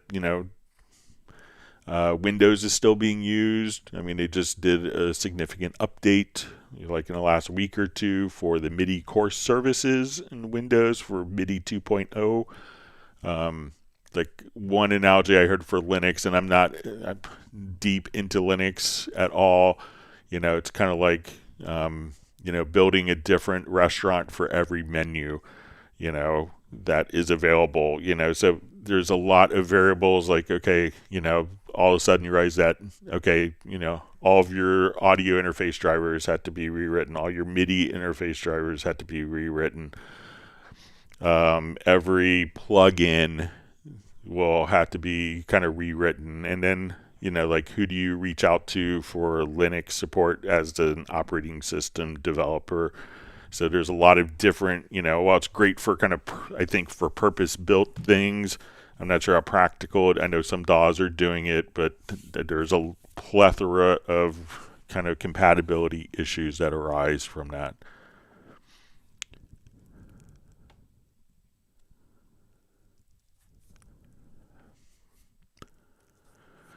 All right, so we see Fred Red says, please can you explain most the uses of Cubase effect plugins, like dual filters? So, every plugin, there's kind of a whole, variety of plugins. Let's take dual filter here. So let's say I want to take like this particular chorus that we were working on here.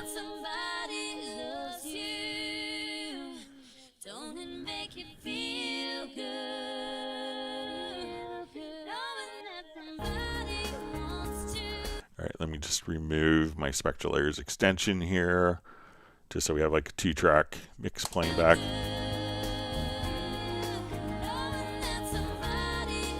All right, so I think dual filters is going to be like kind of a dual filter, not that clever of a name.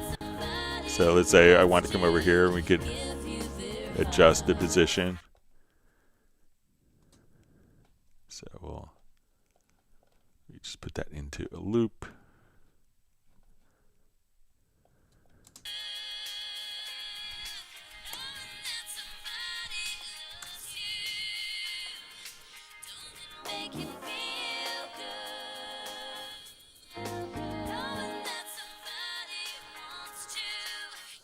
So just different filter operations here.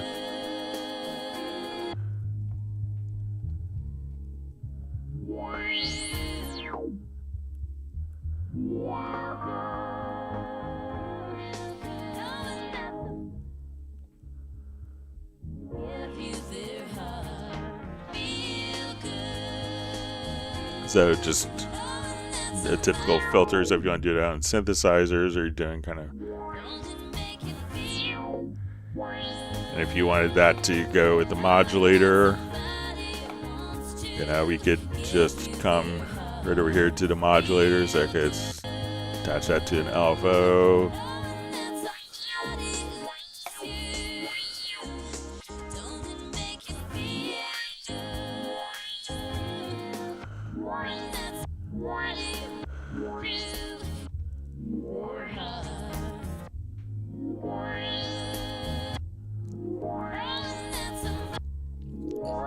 So just kind of great little filter plugin that's included.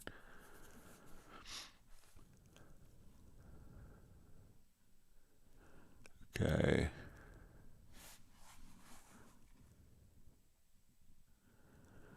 All right, so Fred Red asks how to add VST2 plugins. So VST2 plugins aren't going to work if it's going to be on Apple Silicon. If you are running on Windows platform, we always recommend VST3 for system stability. VST3 was introduced in 18 years ago, so so at this point, but if you go to your VST plugin manager, I think if you go on a Windows platform up top, that you could activate VST2 plugins up in this area, but look into VST plugin manager, and then you could activate VST2 plugins there. But realize that could cause, different performance stability issues.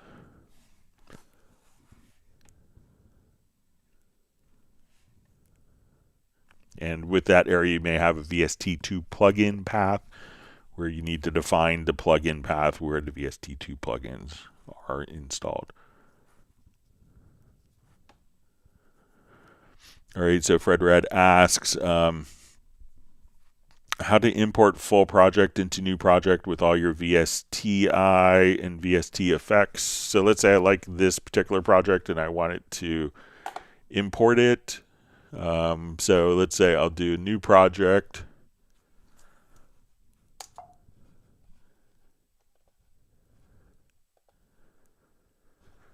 All right, so if I want to come here, we can say let's import tracks from project. We will come over, let's say we'll do our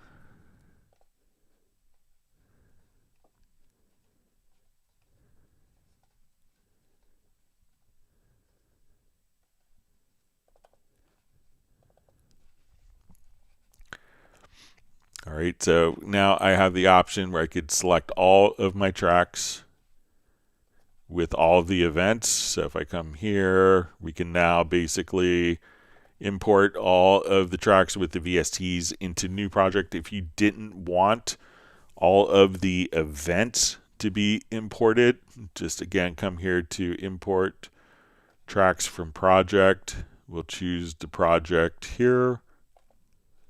And you could uncheck like your event. So we'll say select all. You could uncheck events in project. And you could also choose range, but just simply uncheck events and parts. And then you're all set. So.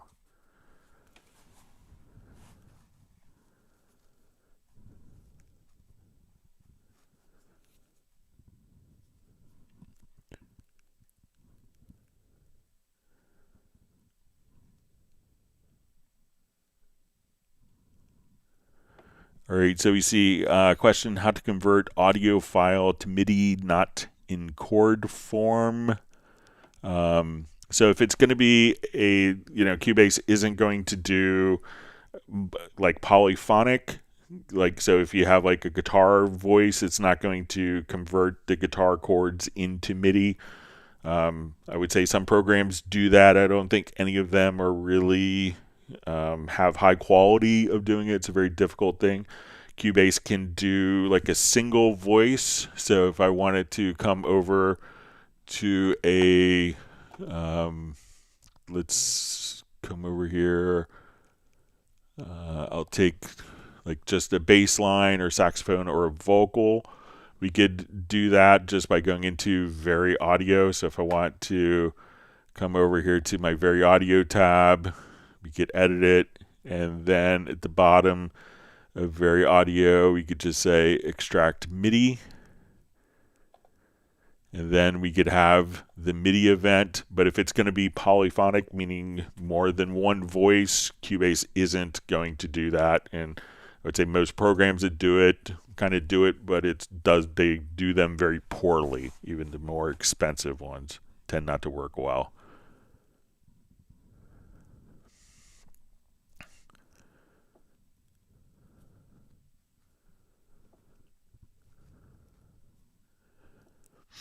All right, so we see Mark Rabin says, just want to send my love to y'all. Thank you. Yeah, you who are watching, hit the like, woof, and love, music, gratitude.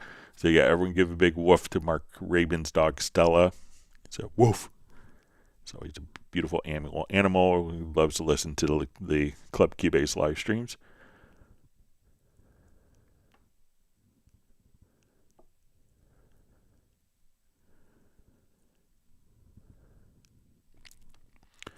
All right, so we see how to sample live guitar into Cubase. So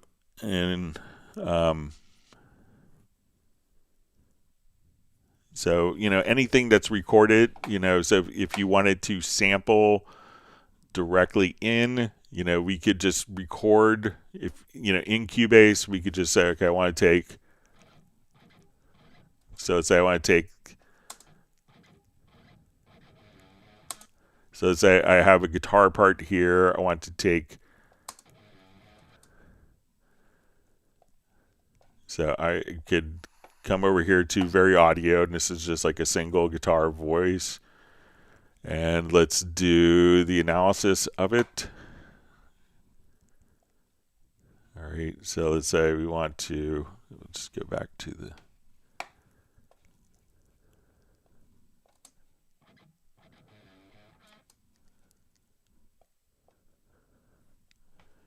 All right, let me just turn on.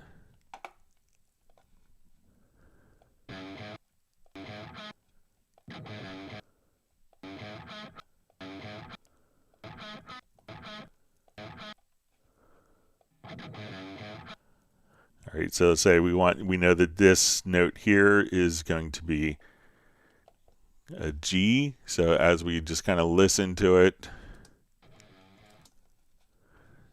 let's make this larger.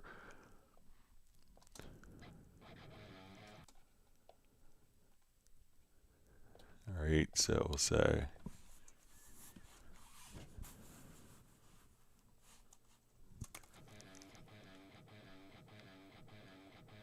All right, I'll turn my snap off here.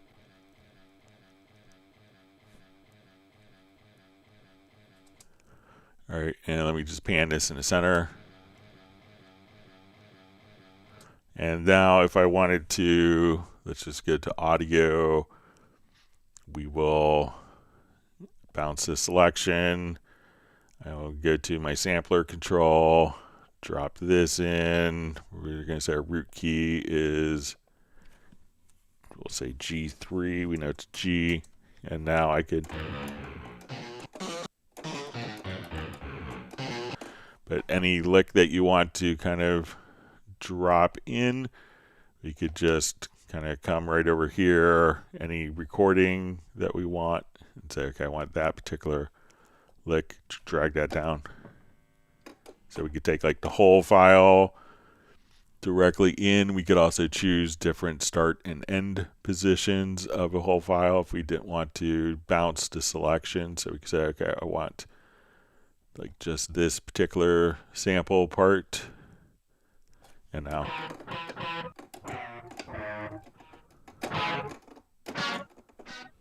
So you could do stuff like that if you want to do creative things.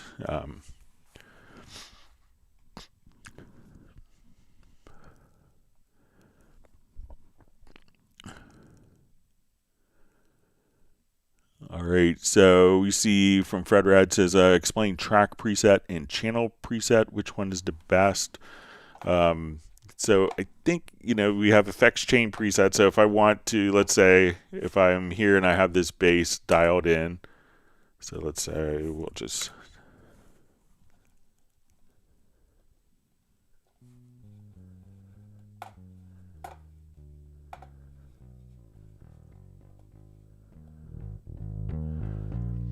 All right, so let's say if we're here and I go to my inserts, let's pull up like the VST bass amp.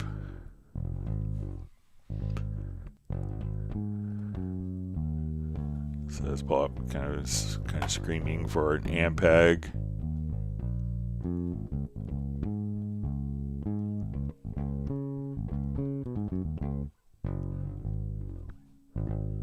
Sorry, I put on the wrong track.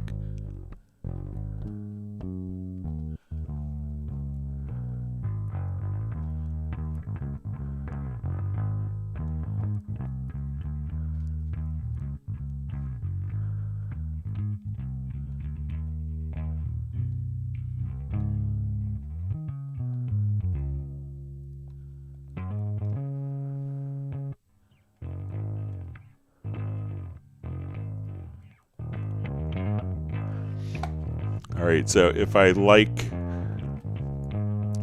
so, we could export the track, and if we come over here and we export the track,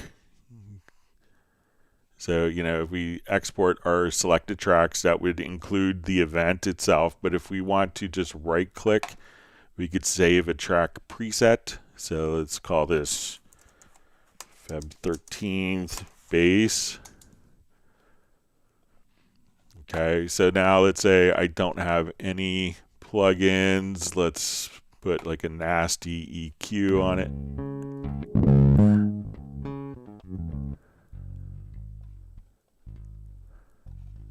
All right, and let's come over to, let's say we put too much compression on it.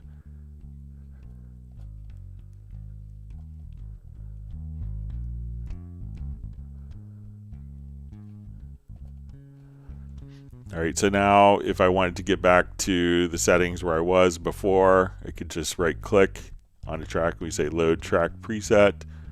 So now I could just double click and we're right back to the sound with our VST bass amp. So like we could think of like when we save a track preset, it doesn't save the media, but it saves kind of all the settings for that particular track, including inserts, the channel strip, volume, panning, and if you wanted to save that with other tracks that are contingent, like effect sends, you would save those, you'd export those selected tracks and import them as a track archive.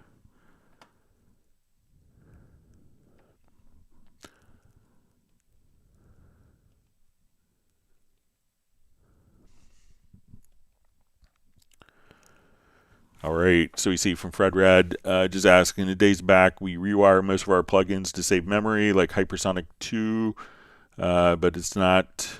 So this time, how can we do without rewire this time for VST 32?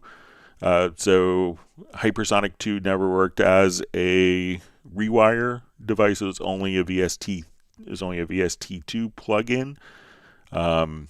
So, it never worked as a rewire device. So maybe you're running it in another program as a rewire device, but that wouldn't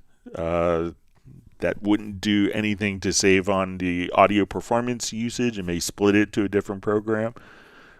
So, and I would say that, from Hypersonic 2, which was 1998, to like 2000-ish, maybe 2001, that was popular. I guess it may have been up to like 2004, maybe like 2004 it was popular. And at that time, audio performance usage was, more of an issue, but the computers are exponentially faster. So I don't think it's a problem. We did a test with, I did with my Yamaha colleagues where we showed the ESP synth, and I think we stopped at 1,080 voices going on with the kind of the montage VST instrument.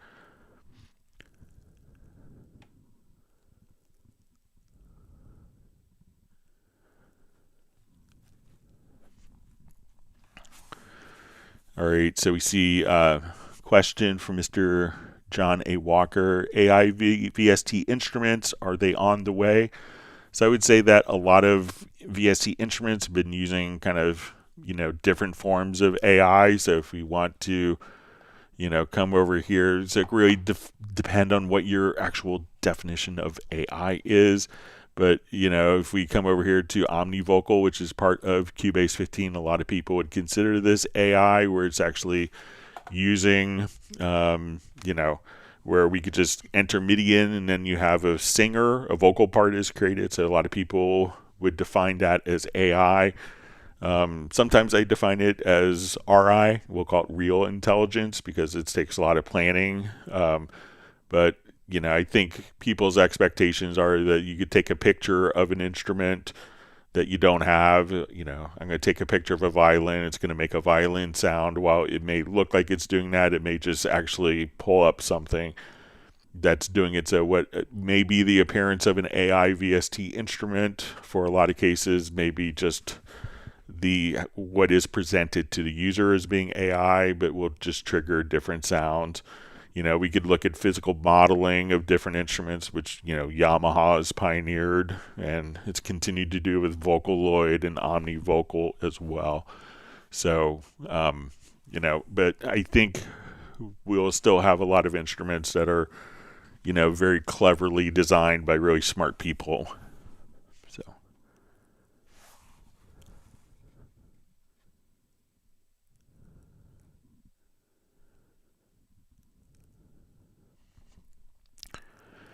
All right, so we see from Fred Red said last time I asked a question on any mix, but I didn't get the full answer about the use of it. So I think, again, it's going to be, let me see if I open it up here. I think it's going to be for mixing down. So let me see if it's,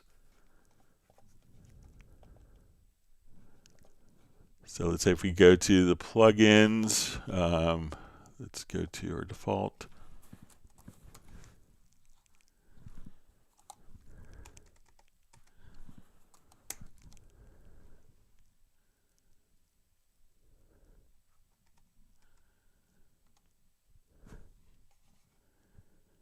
So let me know what category you're seeing any mix under, but I thought it was like for mix down.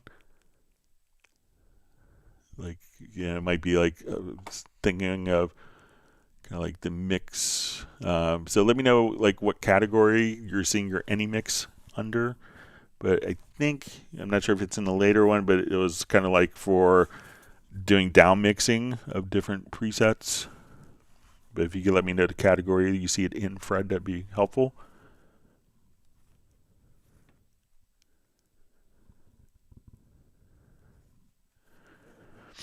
All right, Gerald Ely, great to see you on, says when exporting a mix down using the arranger, Cubase puts the arranger chain name in the file name and I can't change it. Is there a way to fully control the file name? All right, so let me just jump back to this project. So let's say we go to Feel Good here because we have an arranger on it.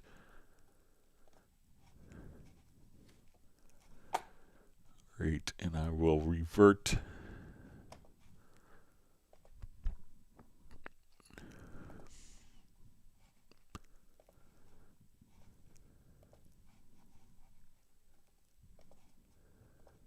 Okay, so we'll activate our arranger chain. Let's get to our export.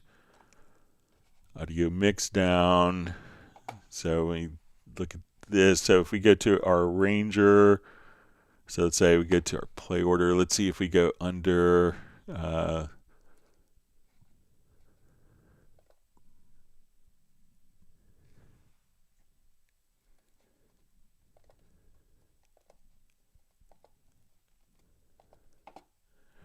okay, so we see here that we could have the arranger chain. So just click directly here and you'll see under kind of the name, you'll see like a little settings cogwheel.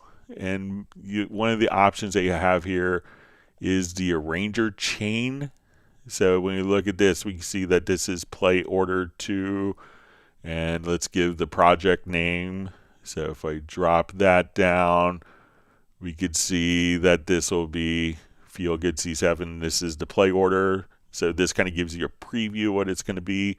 Try just, if you have the arranger change, just try clicking right here to remove that, and I think that that will take care of it for you, Gerald.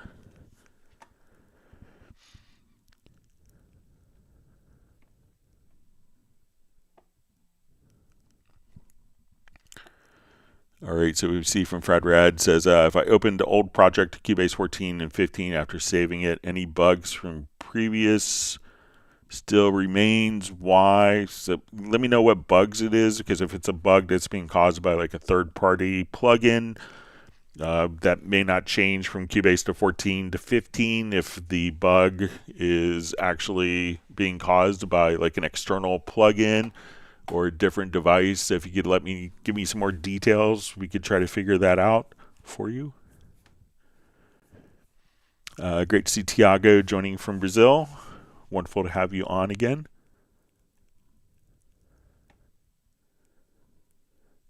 So we see Steinberg MIDI is excited to get the Apogee Symphony Nova with this Cubase.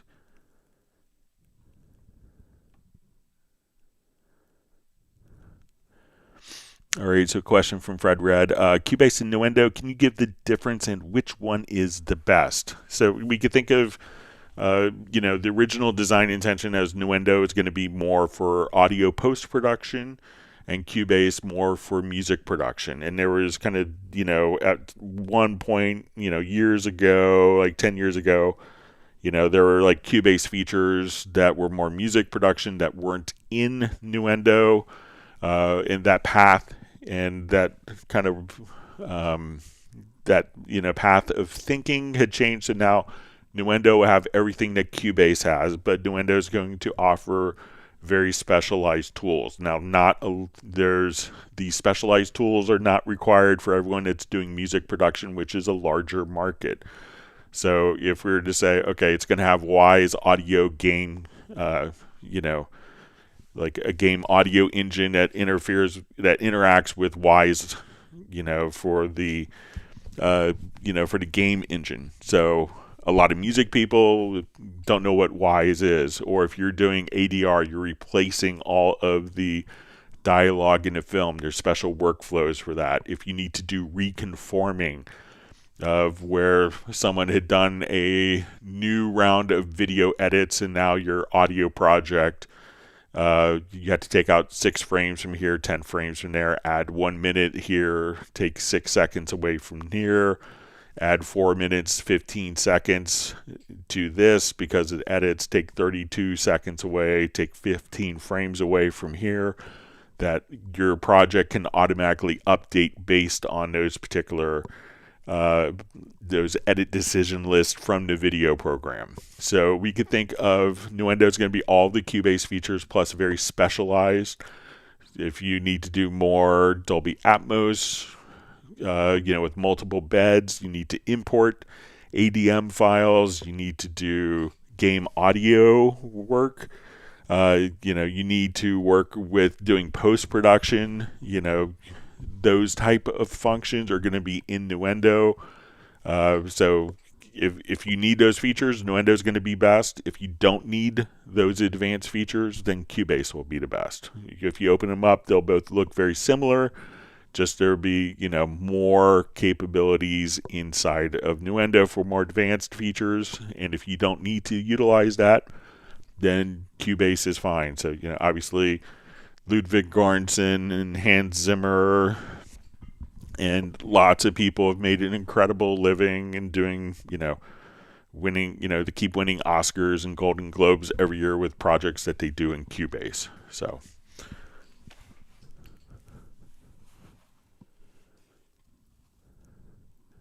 right, wonderful to see Sable Winters on from Bay Area, California. See, Steinberg MIDI says I might get to 6-inch Yamaha monitors instead of the 8 inches. So my favorite of the HS is the HS7. So check those out. All the Yamaha speakers.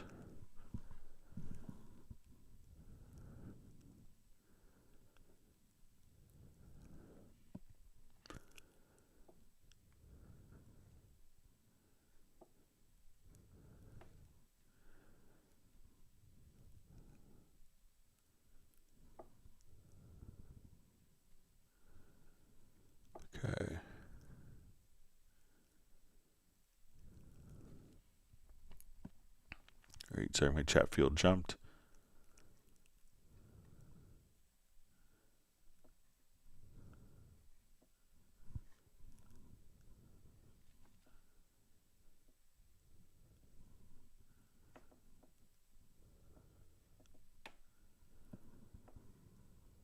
Alright, let me find my spot. Alright.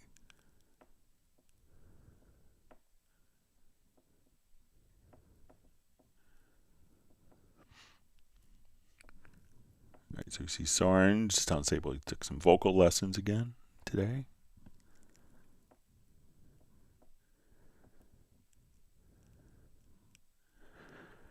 Alright, so we see from Fred Red says, please, can you help do an example of OmniVocal? Yeah, so I'll play a little bit of it.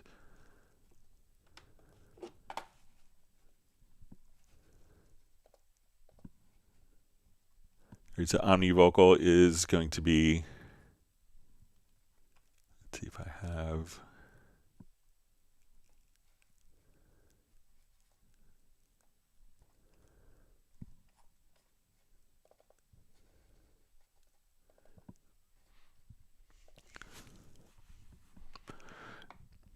All right, so when we work with OmniVocal, we could, literally it's just kind of like having a MIDI instrument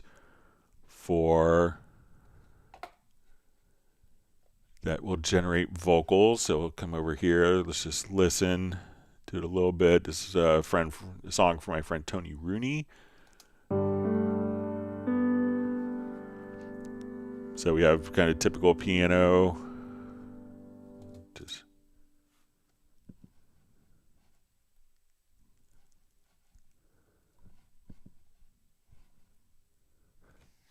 I know. Let me just come over here to piano, make sure this is.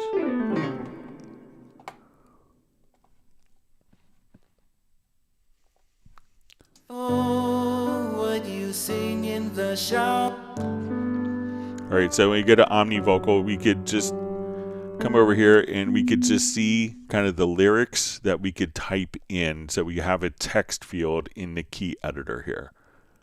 So as we kind of work with it, we could just say, and we'll open up OmniVocal so everyone could see it. So I chose the male singer here. So as we work on this, so I have the piano voice. And then I just have the melody that's being routed out to OmniVocal. I know what you sing in the shower. We could adjust kind of the expression. I know how it sounds when you weep. You could adjust performance, get different characters. What you pray for at daybreak. I know what you say in your sleep, 'cause I know you. And I've been knowing you so long, knowing you changed me to my core. I don't have to worry, wonder where you are. Right here in the center of my heart. I know all your scars and the story,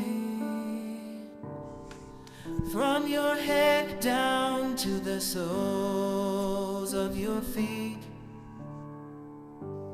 I know of your triumph and glory. I know where you met with defeat, 'cause I know you. You could adjust the amount of vibrato. So long, knowing you. If you get really extreme. Change me to my core. I don't have to worry, wonder where you are. 'Cause you're right here center of my heart. There have been times you've tried. So they'll give you an idea what you can do with OmniVocal. So, you know, a lot of people would think to do electronic or dance music with it, which is a great use. But, you know, for me, like I would want to have, you know, like if I was preparing things, I would use this. And if I was working with a vocalist, I would have this kind of perfectly dialed in and say, hey, you know, this is kind of what I'm thinking for this part, but, you know, so do better than what my AI vocalist is doing. You know, like raise the bar, do something that this, you know, tool hasn't thought of yet. But it allows you to, you know, not only do wonderful demos, you could definitely do releases with this, but to get kind of that level of expression, that level of dynamics with, you know, the expressiveness. So that's what you could do with OmniVocal. That's in Cubase 15.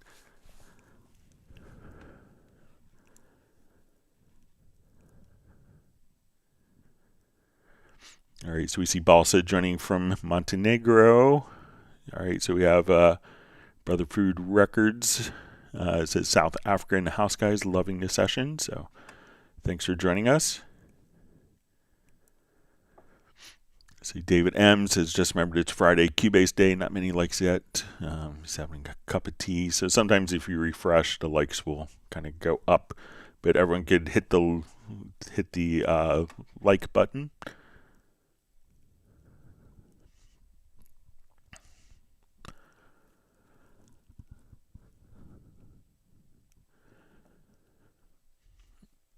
Okay, so we see from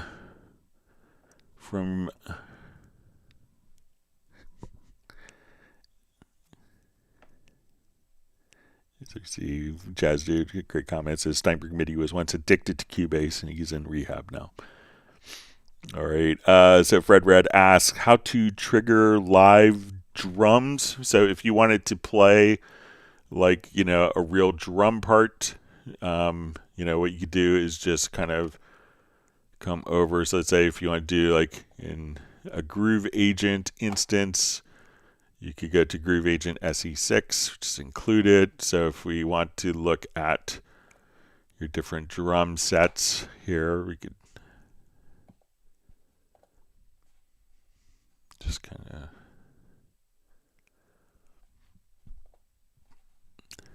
all right, so let's say if we come to like our studio kit, so if you wanted to play like acoustic drums, Groove Agent is perfect for that. Now, if you want to kind of build, when you say play live drums, so you could play drums here and play it from your MIDI controller.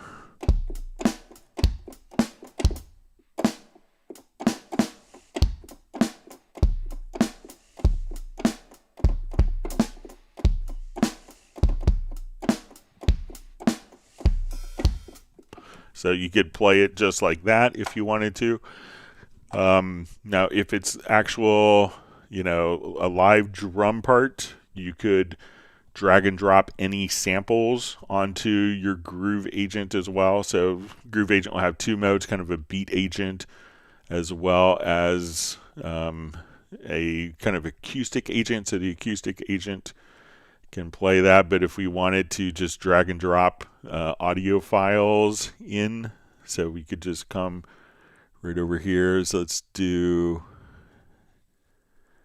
you know, if I want to throw like a clap in, I could just drag and drop samples.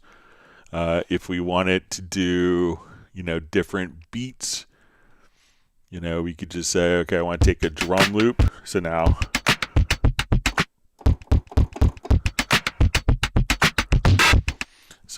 and if you wanted to do this with like a live drum part, so let's say you recorded someone and then you want to be able to take their performance. So here, let's say we have an instance of Groove Agent in this project, but I have like real multi-track drums.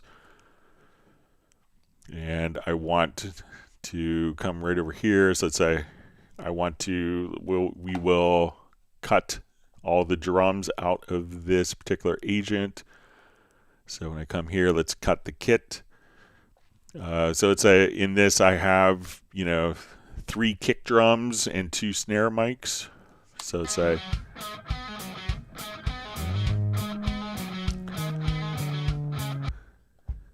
I want to take my 3 kick drum mics here, and I could just say, okay, I want to take these 3 kicks, drag them to the pad. So now I'm taking the sound of live drums. We will say, let's layer these together.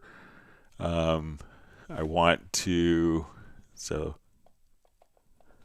when we come over here, let's just turn. So now I could layer those 3 samples together just like that if I wanted to switch between my different velocity ranges. So I have 3 samples. I could have up to 32 samples, but I could just layer all 3 samples together, and I could say, okay, let's just make this a little more natural for our attack, so we have less dead space at the very beginning. We'll give a little space to get the transients now.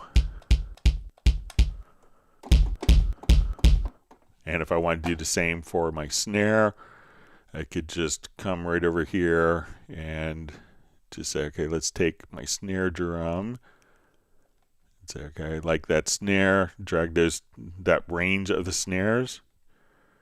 We'll drag it down to a single pad, and again, choose to layer, so at the bottom.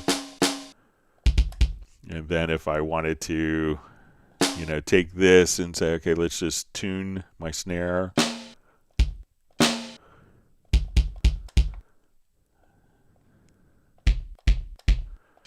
So we could just tune as needed. So that way we could play the sound of live drums. You could obviously just record drums that are mic'd up going into your audio interface and record those as well. So let me know if that makes sense for how to trigger live drums. All right, we see that Michael Teams is granted David M. 1 gallon of Kahlua mocha ice cream.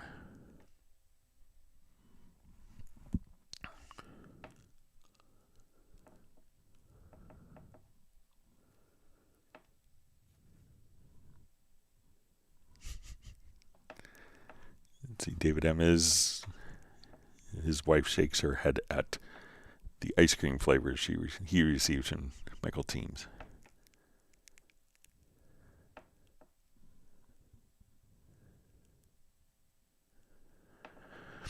All right, Balsa just asks, what is the best way to route tracks that are already routed to a separate bus just for a section of a song and then revert them back? Example, all bridge tracks need to go to underwater effect. Okay, so let's say I want to take my drums here in this song, since I have this project open, and just I need the drums to go into. Right now they're going into a drum bus. So I'm going to come over here. Let's assign these 2. I'm going to add a drum. I'm going to add 2 groups. Okay, so first I'm going to come over here and say, let's go to, I'm going to add a group track to all my drums. So we'll call this our drum bus. Okay, so now all of our drums are playing into my drum bus. I'm going to create another bus, and let's call this underwater. So we're going to add a group track, and we'll call this underwater. And what we want to do now is on this group, we're going to put the underwater effect. So I think it's under filters. Okay, so right now I have all of my drums that are going to, just make our mixer bigger for this case. All right, so I can see all my drums going here, and we have this thing called direct routing. So you might have to right click and go to setup sections. And let's say, make sure that direct routing is turned on. All right, so right now all of my tracks are going to my drum bus. All right, so I'm going to come over here and let's just activate. I'm going to activate Quick Link. So turn Quick Link on, and I'm going to select all of my drum tracks. And I want these also to go to, let's see, while I do this, let's see, I think we might be able just to automate all of these. So let's write automation. So let's say maybe after that fill. And let's see if I hold down Alt or Option. Okay, so I'm going to just route all these tracks here. So select the tracks, excuse me for that. All right, and I'm going to go right here to my drum bus. So let's say I want these particular tracks to now all go to underwater. All right, so we listen to our underwater bus.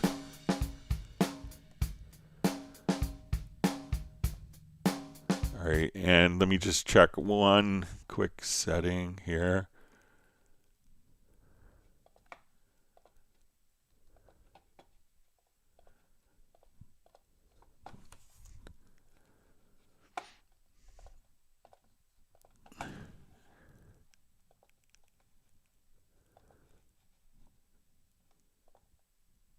Okay, let me just, I'm going to just change, let me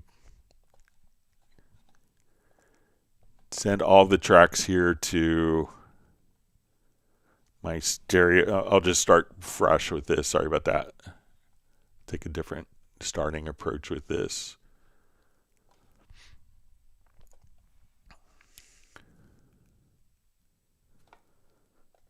Okay, so we have all my drums. I want to create 2 groups.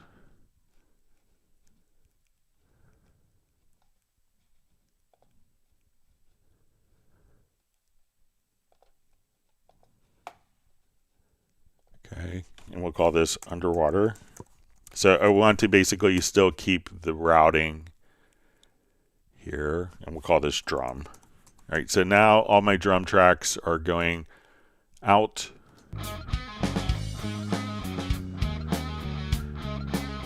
To none of the buses. Let's come over here to our direct out, and in the direct out, I'm going to select all my drums here.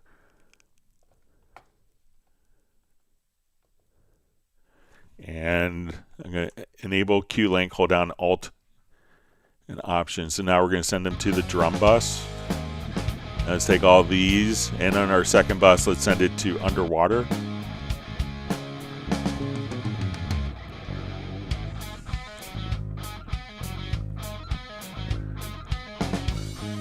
All right, so what we could do is kind of automate this.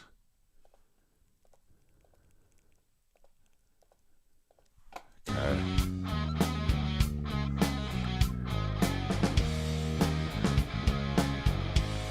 All right, so on my underwater bus, let's put the underwater plugin on.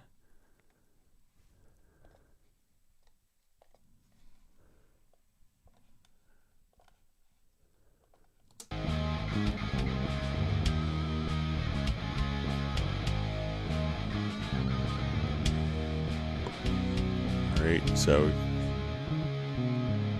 we select all my drum tracks here.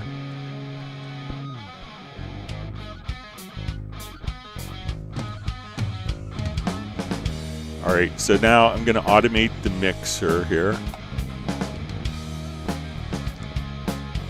And now I could send it all to the underwater bus.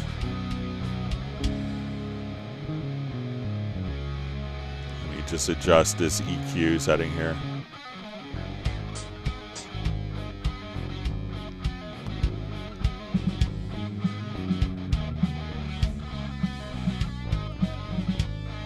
So again, if I start from the beginning, sorry, it's a little convoluted, but let's say we're here. I'm going to automate the tracks. So I'm going to select all my drums. And then since I have Q-Link turned on, I'm going to select for all these tracks to now be sent to underwater. And now we'll go back to our drum bus here.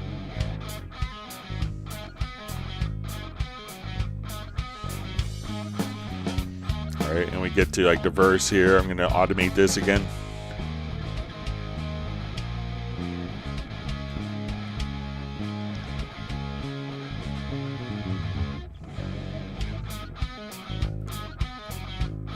So we could just automate kind of the routing to the different groups. So we'll go ahead and rewind. And now you could watch this automation go on.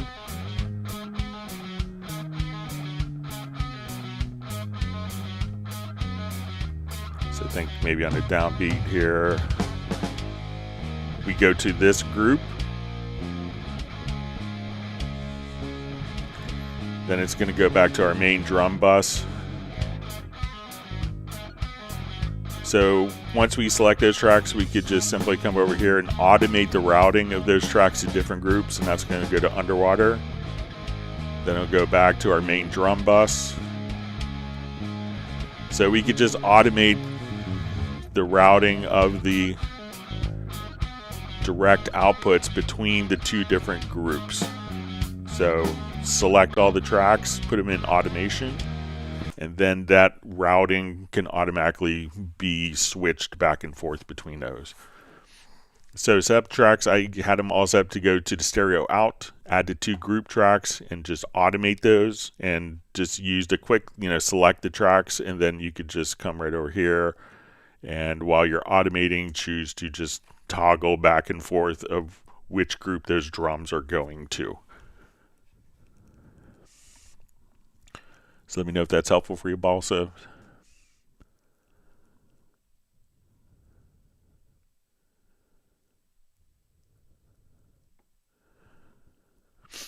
All right, Cosmo Light Music says I have Cubase 15 AI. How do I use the Halion 1 that comes bundled? I'm kind of fresh start again, no Cubase. So Halion 1 was discontinued, I think, with Cubase 6-ish. It turned into Halion Sonic.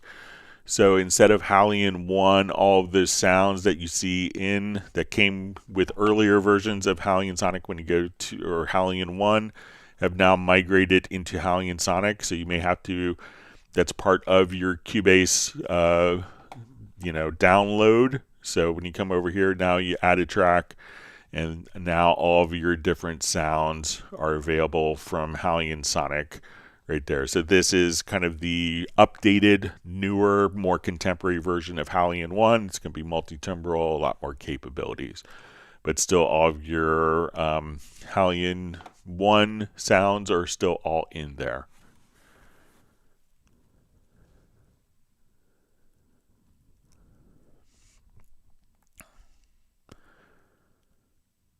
Okay, so we see Fred Red, please, can you help with the usage of underwater plugin in Cubase with examples? Okay, so let's take a look at our mix here. So let's say I'm going to go to my direct routing here. So select all my drums. So, and again, it's going to be just like another filter. So let's say, okay, I want this to all go to underwater now. You just hold the right. All right, so now we'll take a look at the underwater plugin. So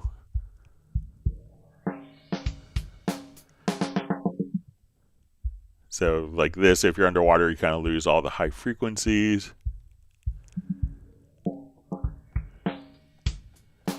And you could also do resampling.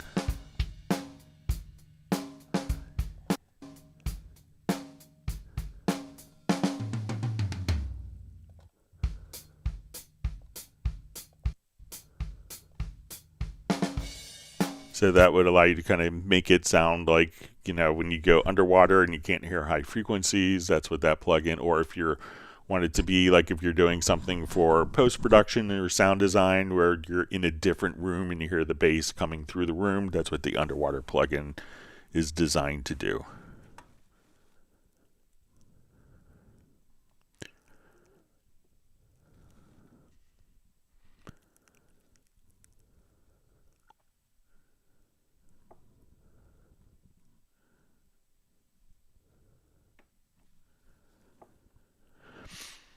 All right, so we see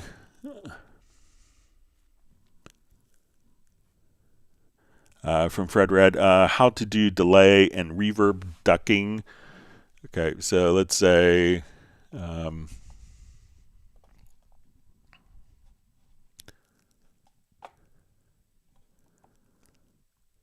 see if we can do.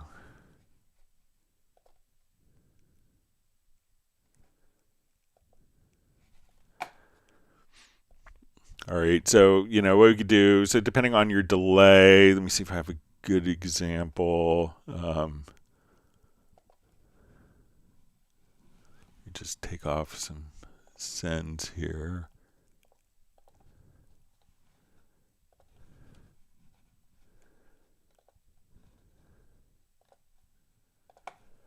All right, so let's try with just our lead guitar and vocal here. It caught my breath while you caught me too. Well, even now. So let's say I want to have the lead vocal, and we could do this kind of in the same manner. So I want to say when the vocal comes in, I want the guitar reverb to be ducked. So I'm going to add an effect send here.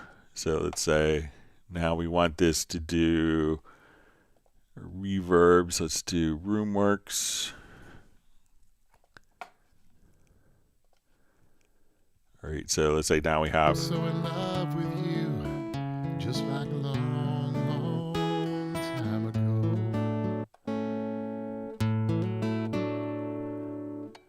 Oh, I remember the day that we went. Seems like a long, long time ago. Let's make it just like a really large. And our first kiss, there was no regret. Right after that Garth Brooks show. Told your daddy and he called my mom. Said you were too damn good for any boy that dumb. His soured words are now dead and done. And that was a long, long time ago. Now our two grown. All right, let me just get more reverb in this.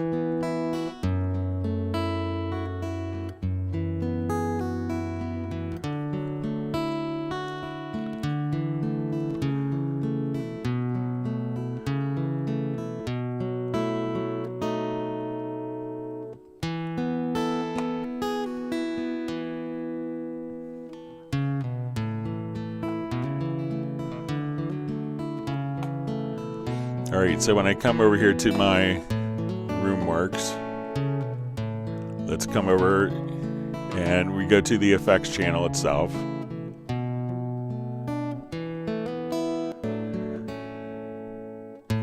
And let's put a compressor. I may get the order of this backwards. I usually forget.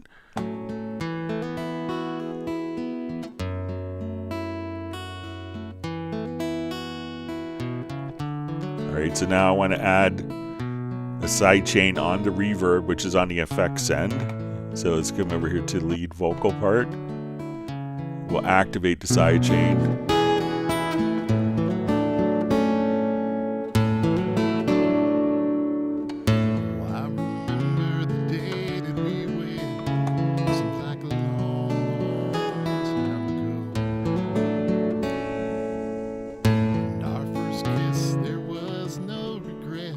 So when the vocal comes in, you hear the reverb duck down.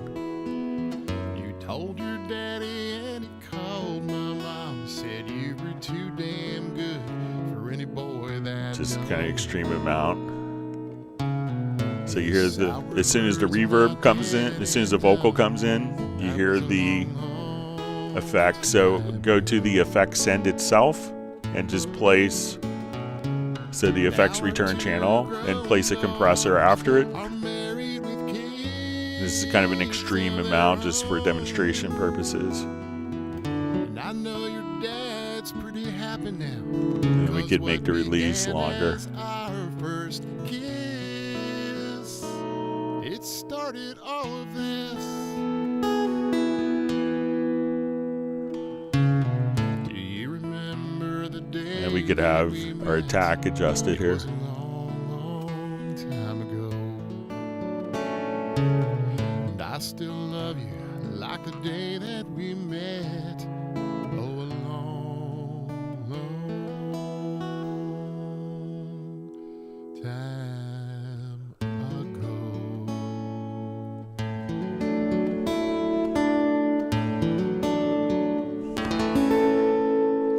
So that way, send it to an effect send on the effect send channel itself, put a compressor, put and activate the sidechaining for the source that you want to sidechain. So whether it's a delay or a reverb, you could just do your sidechain that way.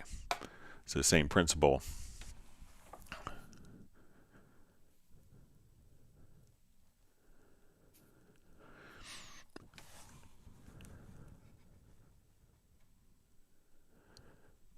So we see from Soren, says Greg, I emailed 2 questions to Tuesday, never made it to the hangout. Yeah, sorry, I had to leave early to get my son on Tuesday. One were about the humming on the bass track. I remember now you asked before, you suspect phone. Okay, and he says I can skip both questions, you got to sort it out. All right, so we see from Fred Red said sidechain usage, please, I don't get. So that's one example of the sidechain of how we could sidechain like the reverb. If we wanted to also do sidechaining, if we're doing something like for bass and drum type of work, or like let's say an EDM track, we want that kick to always punch through.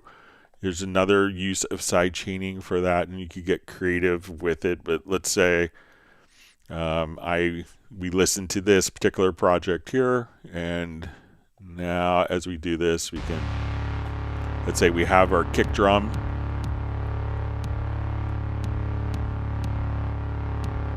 And let's say I want that bass drum to come through. So in this case, what I want the bass drum to do is to trigger and sidechain a compressor that's on this track. So when I come here to my compressor, again, we can just come over, activate the sidechain here. So plugins that have sidechain capabilities are there. Let's come over here. We want this kick drum to be our sidechain input. So where we can't really hear it, the kick coming through as much, once we have kind of the sidechain.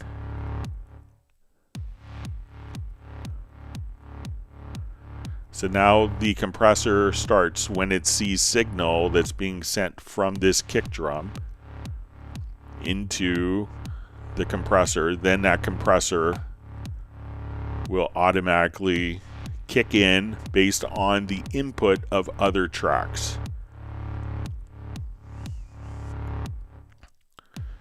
So the kick drum isn't getting louder. The other tracks are ducking down because they're being sidechain compressed.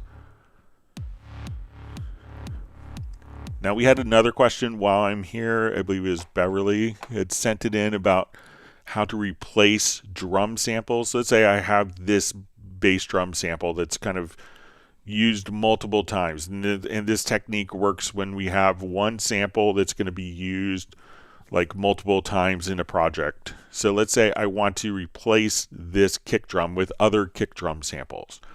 So if I go to my media bay, I could just say, okay, let's go to our loops and samples. Let's come to, let's see if we have kicks in here. Okay, so if I wanted to, instead of having to replace every one of these samples for every time that's in a particular project, I could just come over here and as we play, so let's say I'll just mute the synth for this, and we have this kick, and I want to replace those easily. I could just drag over while holding down the shift key and drag it on top of a file, and it says, do you want to replace you want to modify all the events that refer to the same audio material. So I'll say yes. And now every kick on the project window, I could just come right over here. And we'll just say replace all of them.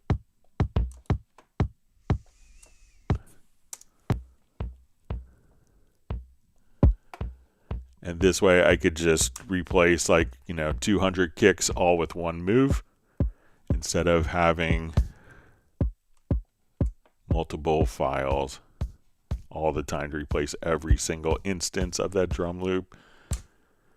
And this was originally kind of done for post-production. I remember we had a client who kind of used the wrong car engine sound. And they used this car engine for a lot in a film, and the car was actually a diesel. It had a diesel motor, and he just had kind of a generic car engine sound that he used for for a 2-hour film. And the director's like, that car's diesel. The diesel engine sounds different. So you had to go through every time that he went. So he called me up in a panic. He's like, I have this car engine used so many times or in the car, so much in the film. How can I just get rid of all of the wrong car engine sounds with the new ones? So I was like, okay, just take this, hold down the shift key, take your diesel engine car sound, drag it over top, problem solved.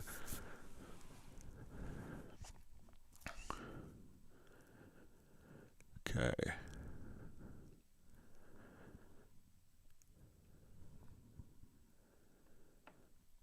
All right, David M. is being advised to take his Kahlua ice cream and add it to his mocha coffee. That's my favorite coffee drink I get all the time.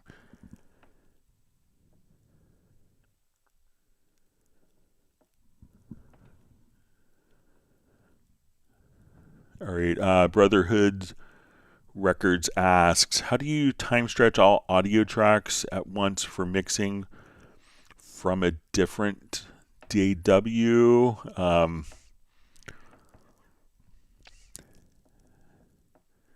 So I'm not sure if you're trying to time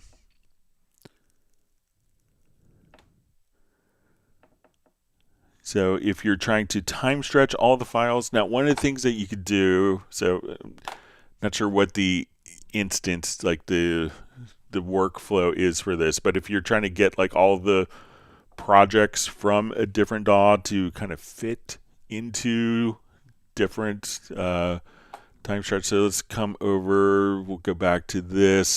So let's say if you want to speed up a particular project.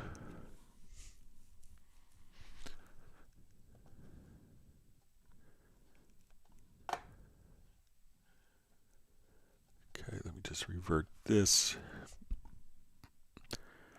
And you want to change tempos, and it's coming from a different DAW. So, there's kind of actual time stretching when we process a file to make it, play longer or shorter at the same pitch, or we could change the pitch accordingly to kind of mimic the behavior of analog tape machines. But something else that we could do, if we go to the pool window, we could hit Control or Command P. We can just come over here, we could select all the audio files, and we want to make sure that all of these particular files have a timestamp. So most audio programs, when they record, will have a tempo stamp on them. And we also could come over here and select all of our files in the pool, and we could enable musical mode. Now, once we've done this, and let's say we get projects from a different program, and we want to, beef it up a little bit, make it breathe, we can just kind of come right over here. So place all, go to the pool, Control or Command P, or your media menu to open pool window. So make sure that you have the tempo for all of them. Select the top file, select the bottom file, and let's come over here. Let's place it into musical mode. So most of the time, so now when we do this, I could just kind of type in any tempo that I want. So let's say we're at 100. I want it to be 120, 144. I want it to be 92.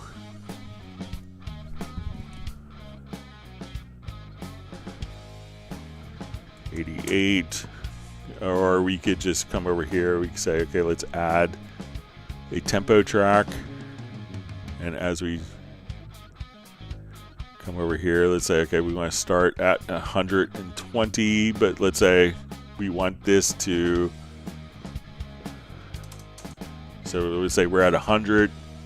And a lot of times what you could do with tracks, I find if you want to give it a little more energy, is just bump up the tempo a little bit here and there, like going into a chorus or a change part. So let's say we're doing this.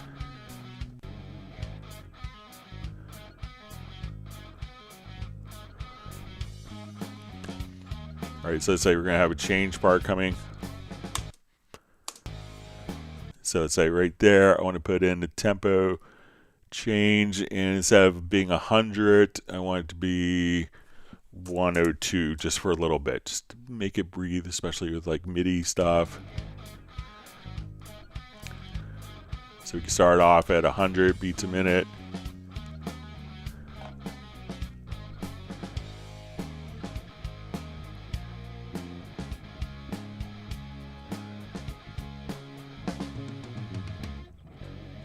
So let's say, okay, we want this to,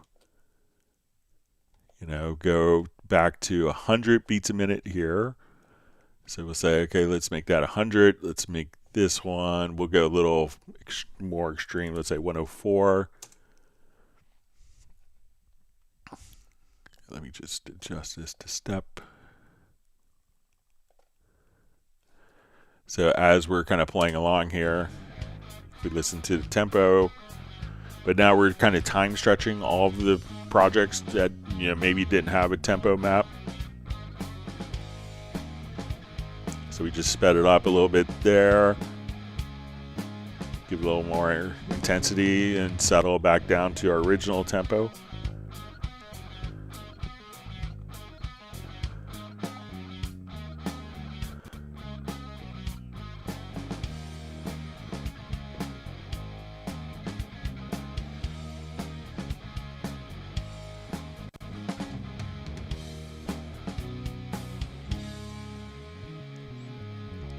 So if you want like tracks to kind of, breathe a little bit, time stretching, once you go into your pool window here, and you have like the correct tempo that the audio files record at, you place it into musical mode.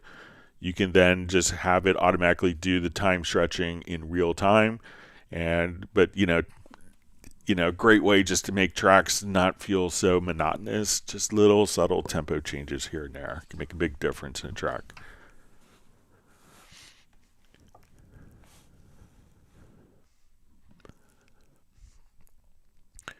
All right, so we see from Craig Sibley, says, as always, I appreciate this live stream. Thanks, Greg, Jazz Dude, all make it possible. Got to run, see you soon. Thanks for joining us, and it's always a great live stream because of great people's questions. So, but it's great to see you on and be part of the community, Greg.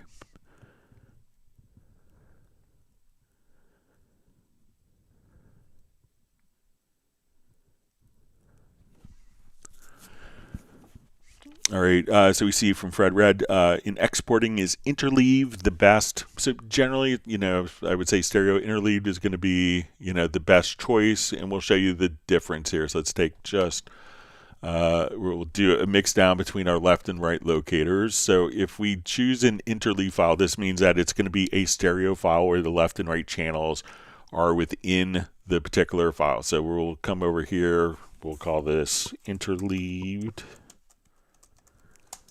All right, so now I'm going to export this as, and we'll create an audio track. So we'll do this, listen to our mix now. So we'll look at our waveform, and we'll see that the waveform is going to be, like right now we have mono files, and when we look at our waveform here, we can see that our waveform is going to be stereo. So one audio file with 2 channels. All right, now let's say we want to do the same. So generally when you're delivering something, you deliver a single file that plays in the left and right channels or can be decoded. Now if I chose to do non-interleaved files, or split files as they're often called. We'll come over here, let's do our audio export, and we will choose to do split channels. All right, so now we'll create new audio track. This is going to give us, instead of a left and right channel in one single audio file, a separate left and a separate right file. So when you hand this off to someone, here's the left and right files. The problem with this is they can easily get separated. So this is one file that has left and right channels. This is one file for the left channel, a separate, distinct, unique file for the right channel. So when exporting, most people would choose to do Interleaved because it's harder for someone else to mess it up in listening.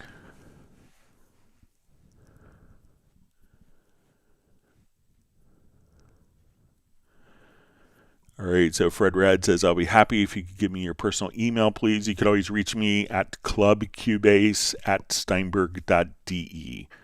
So clubcubase@steinberg.de.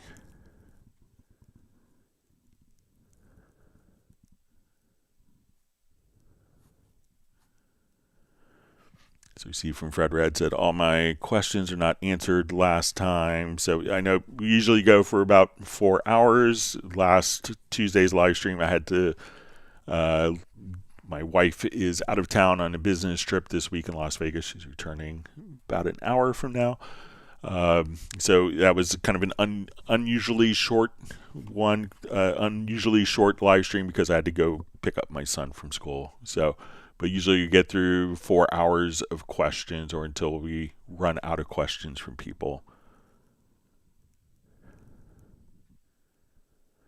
All right, so wonderful to see Uno Memento from Finland. Thanks for joining us today.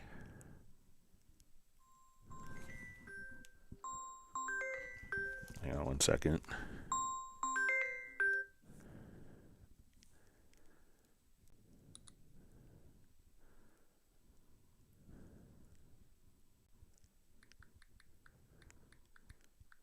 Sorry, just responding to a colleague.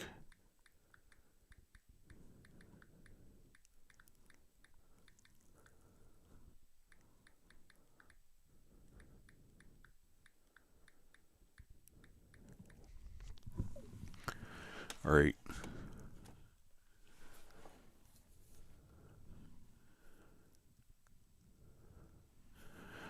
All right, so we see from See the Mon 777, Greg, are you having problems with the multi-control in the floating toolbar? I used to be able to hold down on a select tool on item 1 and the other options would drop down, but in Cubase 15 it doesn't. All right, so let me take a look. So let's see.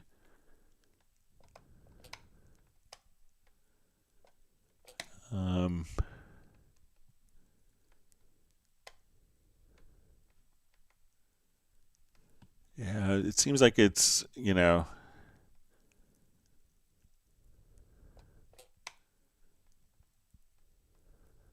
let me see if it's, yeah, it seems like I used to be able to do that and kind of switch between the different tools.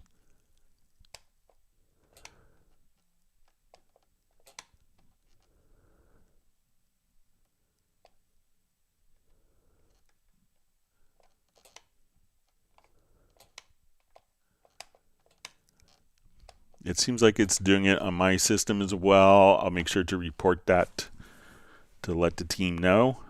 Sorry about that.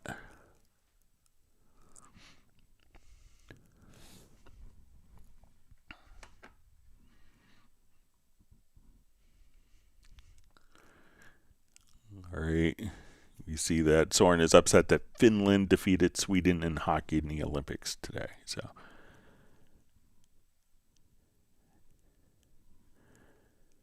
See, Steinberg MIDI just says making your own patterns and dragging into the arpeggiator is so satisfying. It's a lot of fun.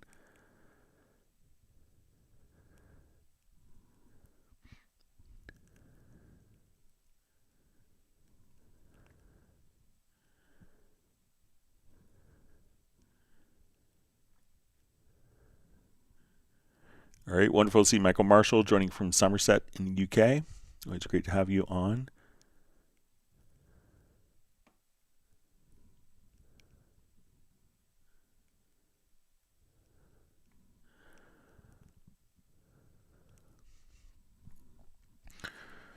All right, so we see Steve Green just says, hi Greg, when I unmix drums from my audio MP3 file, I get a tremendous amount of bleed through from the other instruments and spectral layers. How do I further remove the bleed through? Thanks. All right, so a lot of times, if you're running into scenarios like that, first, I would suggest not to do it from the MP3 player, not to do it from an MP3 file. So if you have the option of using a full resolution file, because when you're doing an MP3, you're taking 95% of the data and kind of throwing it away to have a smaller file size. So I would say that if you want to do unmixing, that I would work with the full resolution audio file without converting it down to an MP3 first. So if you have that option, I would do that, and I bet you'd get better results from that.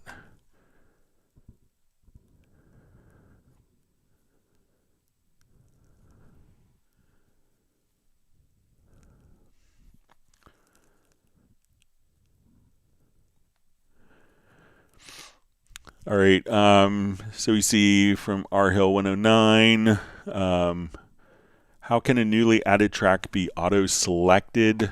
Cubase always used to do this, but somehow it changed in 15 preferences. All right, so let's do new project here.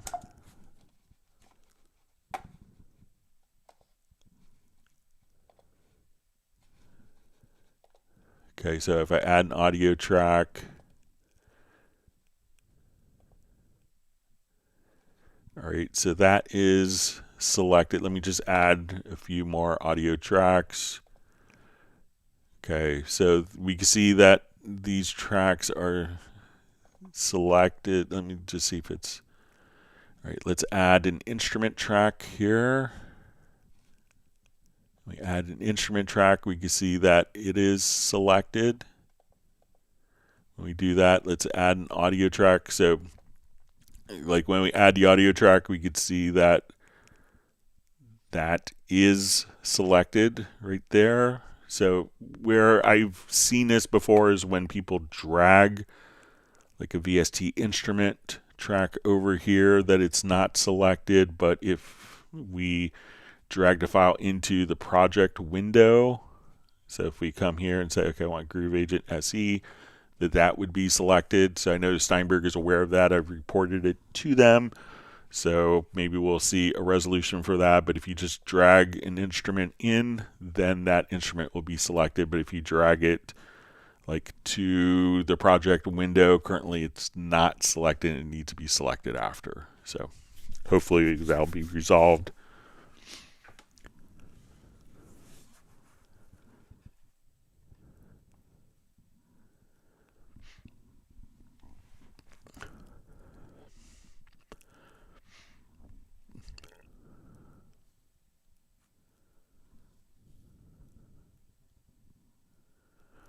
Okay, so we see how to do full backing from one lead vocal in Cubase.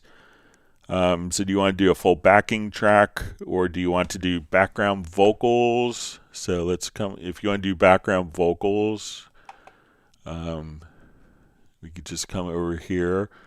So there is a harmony generator inside of Cubase, but it's going to be used in conjunction with the chord track. So let's say I have a project here with piano. So I have a chord track. So I'm going to just take this piano and drag it to the chord track. And let's say I want to start adding harmonies. So let's say I just want to take that particular phrase here. Let's take that, and I want to add a harmony. So if we go to your audio menu, we'll see generate harmony voices. Let's do, I think we can do 4 at once. Let's do 3. I will bring these down in volume slightly to make them sound a little more background. So now when we listen to it,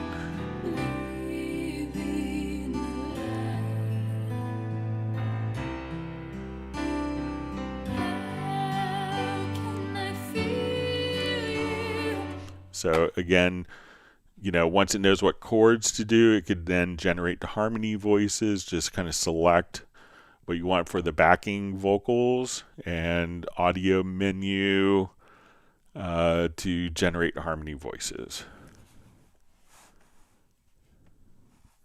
Okay, so we see Michael Marshall has some suggestions for what he's finding to be good results for polyphonic audio to MIDI.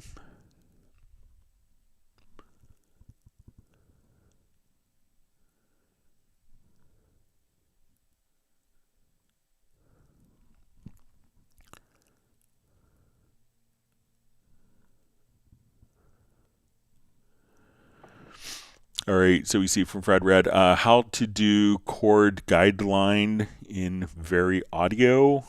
All right, so let's say we have our chords here. Let's go to Very Audio. Okay, so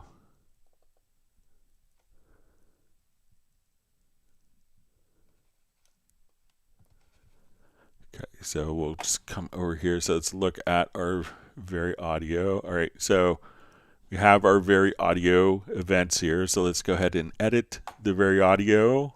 So we'll just click right here. Now, one of the things that we could do is we could choose to use like the chord track as the scale. And as we do this, we can say, okay, we want to snap pitch editing. So if I want to just kind of select the voices here, I could quantize pitches to the key. So we could do that. Now I could also, when we want to look at like, our different elements. So if we say snap pitch editing, now I can only move notes that are within the key of the particular song. So this way we don't move it to like a minor second. So we could snap the pitch editing, and then you could also see kind of very subtle kind of the note guides that we could see directly there.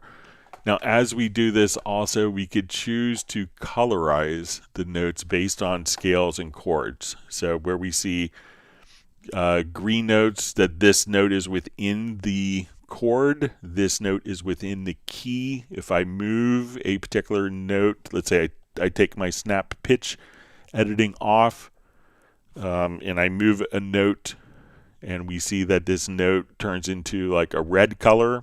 Red is out of key. So red is bad, green is good. Bright green is in the chord.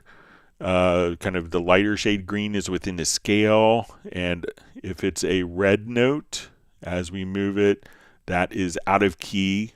And if it's out of key but in the chord, you'd see it turn to like a blue note as well. So this way we could, just by selecting the color scheme, see exactly what notes are visually, musically, and harmonically correct based upon the chords that we set in the editor scale or based upon the chord track itself.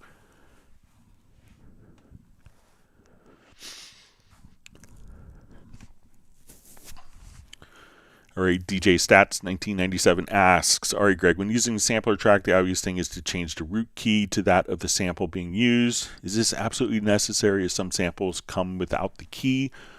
It's not necessary. Like a lot of samples, maybe just like drum samples, really don't have to be harmonically correct. So if you're playing a drum loop and you're in C versus D, it's really not going to conflict or matter harmonically with the musical parts so much. Where it could matter is if you have a particular note, and then you start copying MIDI data to it. So let's say if I go to my sampler track, we'll come over here. I'll add a sampler track here. So add a sampler track. Okay, and where it could throw you off is, let's say we go to Soul Assembly here, and we want it to be, I think there's like a Motown type bass. Okay, so we can see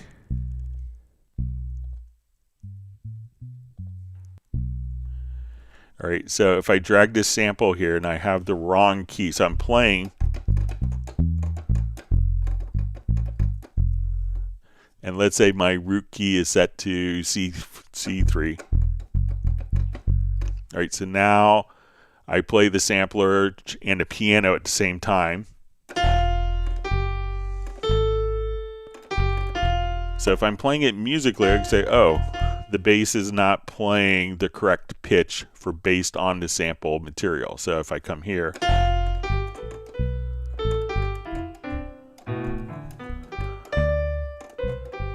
but if I change the root key here,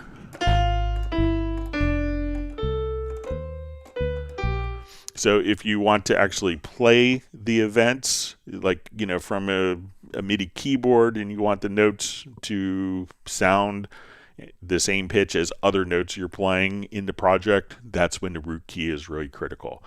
If you're, you know, just using it for more rhythmic elements, may not be as crucial, but when you want to do something that's kind of pitched, that's when it can be more critical.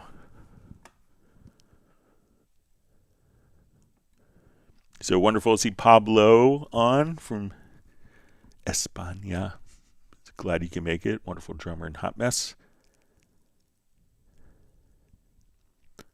Everyone's always happy when Pablo makes it. All right.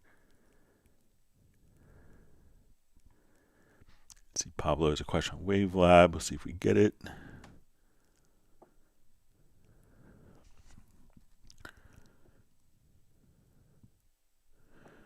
All right, so Fred Red says how to use the insert on the project on the control room channel. Okay, so let's say I want to take like this project here. So if we go to our control room on the right hand side, we see an insert tab. So if I wanted to put an insert here for monitoring purposes, so I could just say, okay, we want to go to our frequency EQ, and as I come over here, so this change won't have any impact on the exported file. It will only be in the monitoring path. So if we are using this EQ, let's say for room correction purposes, like I want to make up for deficiencies in my room, and I have a plugin that's kind of doing the analysis to, you know, increase the frequencies where it's needed or decrease frequencies, and I don't want that particular environment to change the tonal characteristics of the actual mix itself, that's when we would use it in the control room. If I wanted the plugin to change the sound on the file that's going to be exported, that's when I would go to the mix console and just simply put that plugin on the master if I wanted that to be incorporated with the exported mix down file. If I just want it in the control room for monitoring purposes, or I just want to see my, you know, as we're working with like our analysis of our room, so different, there we see some different like phase metering. So we could just, you know, have that in the control room, so we could have everything that's not affecting the sound here, but to do it, and again, we could just go to the control room, and on the bottom, click on the Inserts tab right there.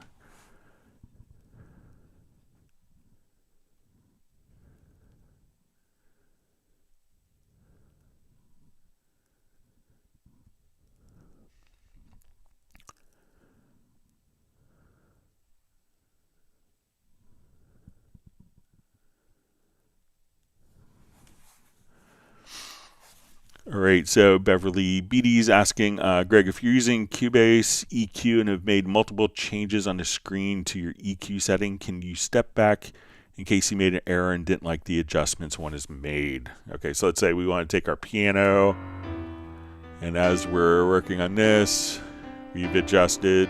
I'll take my lead vocal here.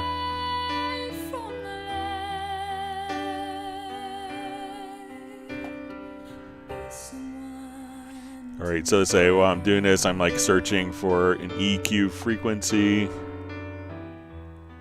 Now I want to adjust, so I'm looking for the frequency here. I want to adjust my Q.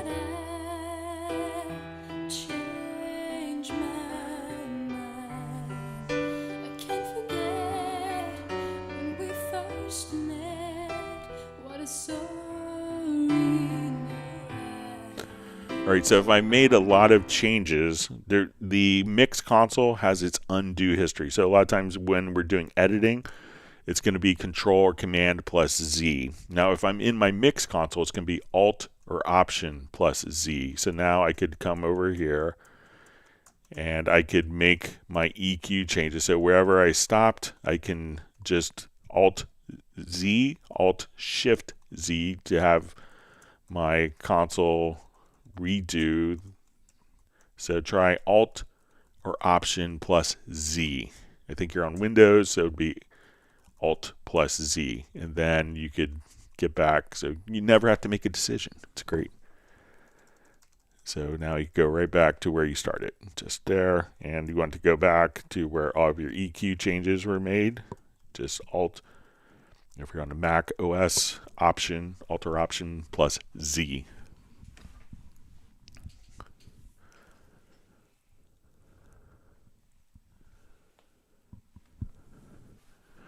All right, so Pablo asked a question. Hi, Greg. I've upgraded to Wavelab Pro 13. What's the best way to export all the tracks together in an audio montage along with their respective durations?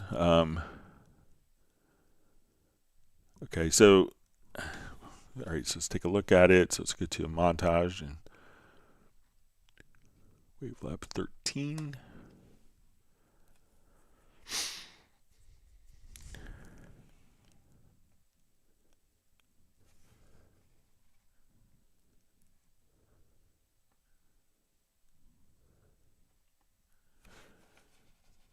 All right, so let's go to a project here.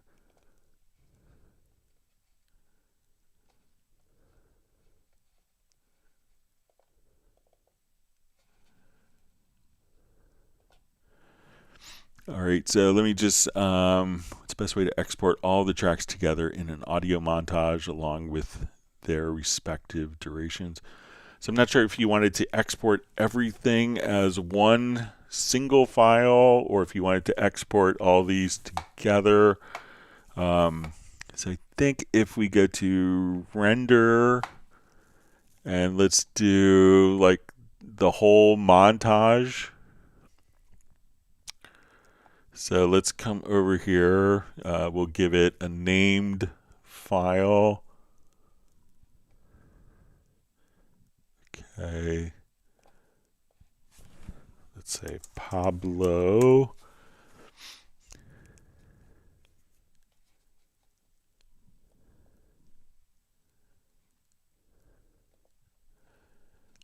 All right.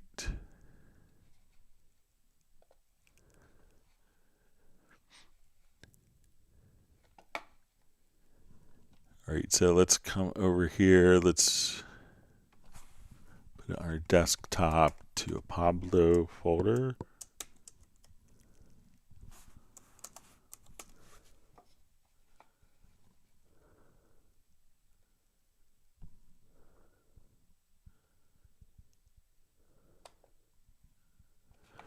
And now we have kind of one audio file that was the result of the montage. So let me know if that's what you want to do or if you want the files to be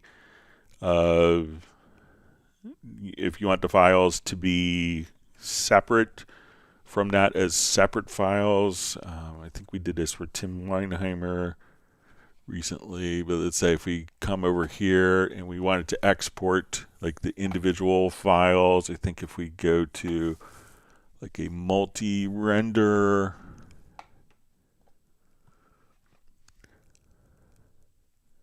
that we could choose maybe the active file group here.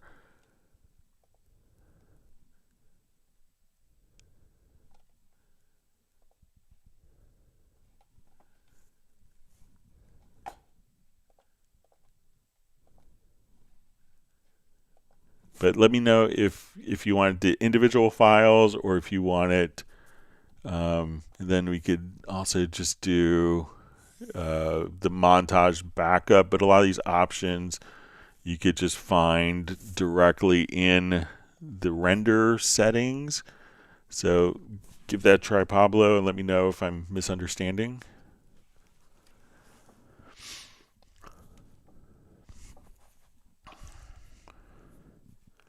Okay, Fred Red is asking, explain the tube compressor knobs in Cubase. I lack understanding. Okay, so let's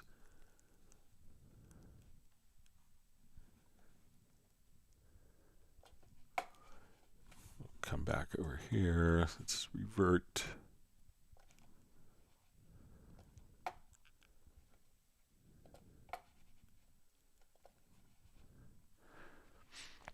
Okay, so let's say we want to put on our master bus here. All right, so let's come over under dynamics to the tube compressor. Okay, so one is we're going to have, so as we're playing along, how much input is going in.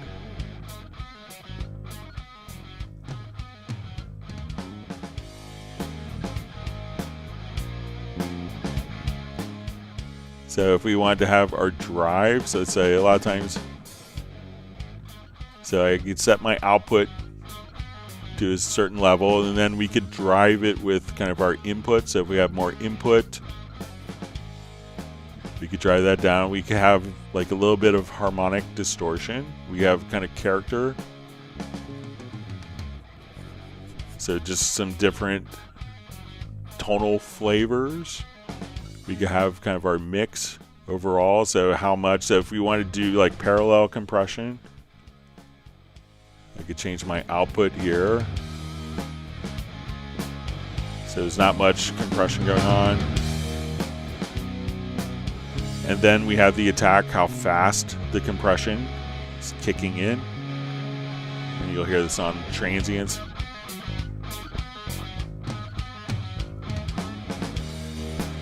Then how long it takes to release. You have two different ratio settings. And then you could have the different sidechain options.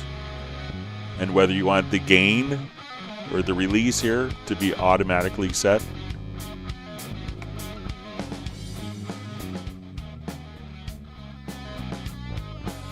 And you know, it's always a good idea just to kind of play around with different presets. So say, okay, I want to come over here, say, okay, let's just do like a master bus. And just kind of play with.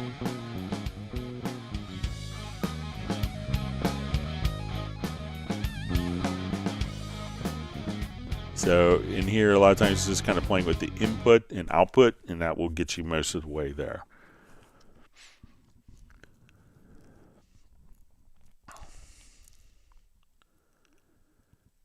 All right, so we just see how to clone your voice for synth tone.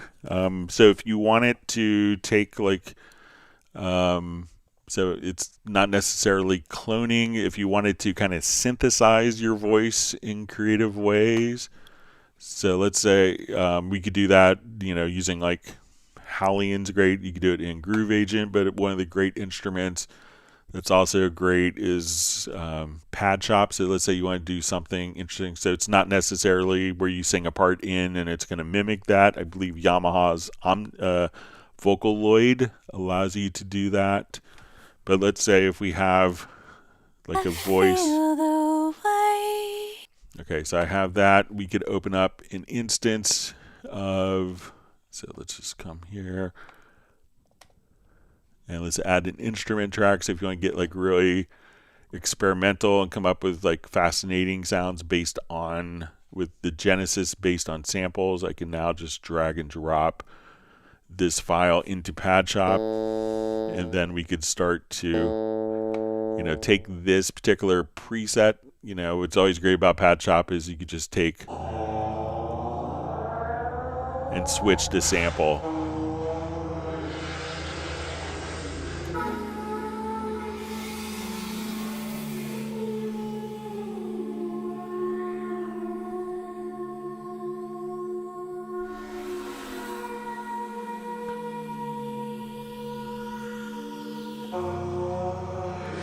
So again, that's all coming from this sample. And if you listen closely, let's say we play this. I feel the way. And now if I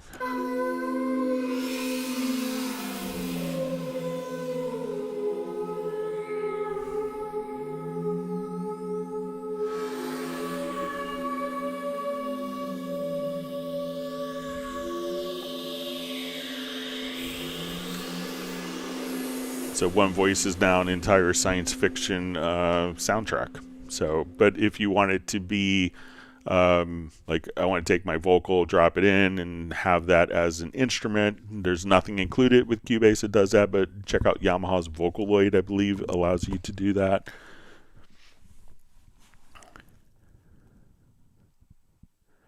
All right, so we see sample, it says you or yo. All right, great to see Klaus checking in from Malmö, Sweden. Gerald Ely says, thanks for the Ranger answer, Greg. You're welcome.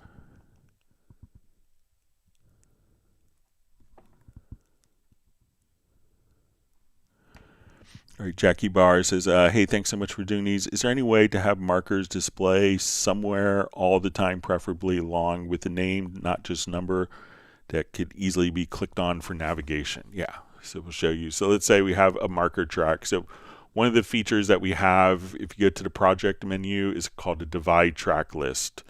So let's say we have a marker track here, like in the middle between the drums and the bass part, but when we go to project menu, we have a divide track list. And what that could do is basically have some markers that will always, or different tracks, often marker tracks are used for this. So now if I drop markers in, and let me just name them as we do this. I'm just holding down the shift key as we enter a marker in, and that allows us to open up the naming. So now as I scroll up and down, we could see the marker tracks would remain fixed and visible there. So I could scroll down through hundreds of tracks and still have my marker tracks constantly visible. If they weren't in the divide track list and we just had the markers kind of at the top. So let's say I had my markers here at the top. It could scroll, as we scroll downward, the markers could disappear. Now that we put this into the divide track list, now the markers, and we could just drag other tracks to be up top as well. So if you want the lead vocal and and the markers and the tempo track to always be visible at the top, you could just do that right there. So you could take tracks and drag them down. And so let me know if that's what you want to do. Let me clear my throat real quick.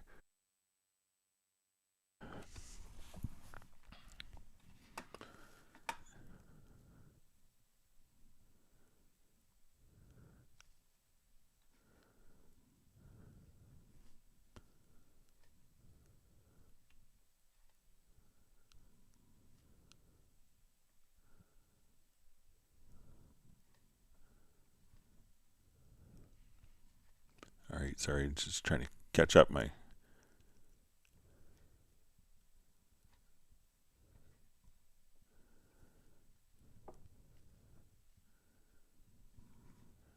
chat field jumped to me.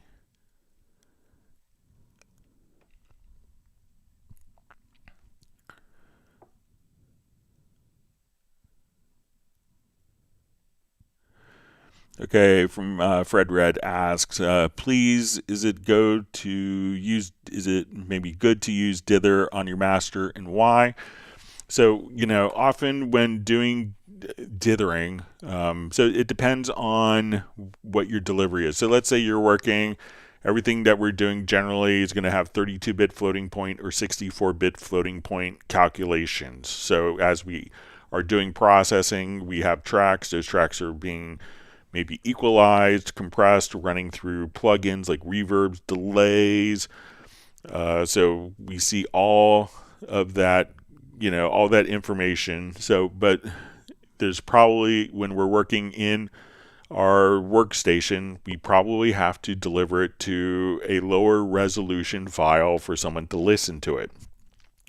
So if we're working, let's say, a 24-bit 96K or 32-bit float 96K, and then we need to make a 24-bit 44.1 or 24-bit 48K file, instead of just chopping off the extra samples in the sample rate or the extra bit resolution into higher bit depths.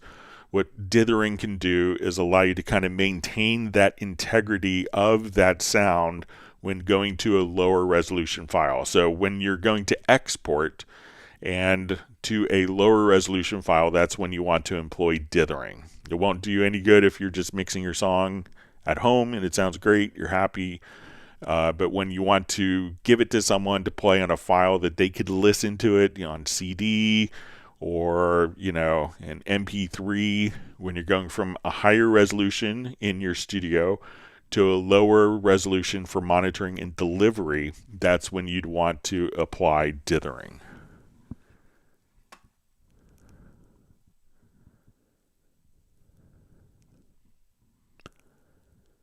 All right.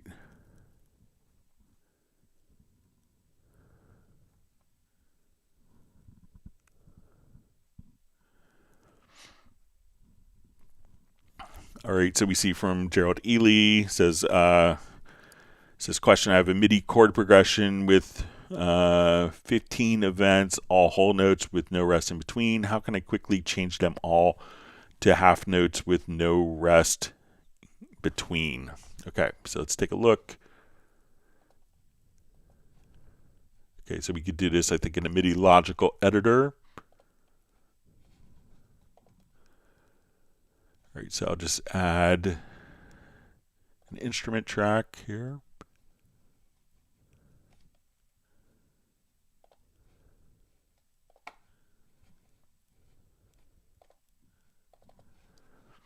All right, now let's add, so we have, okay, let's add a chord track.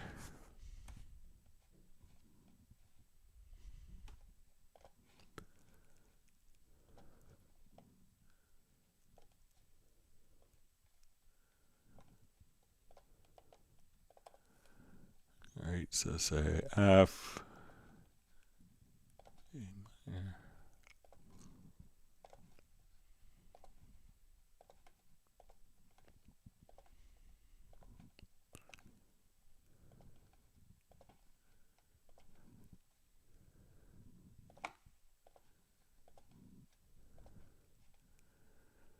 All right, so let's say we have this as our chord, and now let's come over here, let's get to our chord track, and we'll say chords to MIDI. All right, so now we have a bunch of whole notes, so we want to take these whole notes, like all this MIDI data, and basically cut it in half. So we don't want to necessarily, we want all these to go from notes that are 4 beats long to notes that are 2 beats long, okay, with no rest. So we're not just splitting and cutting those particular notes. So let's go to our MIDI logical editor, and we want to say we want to transform MIDI notes, type is equal to MIDI notes.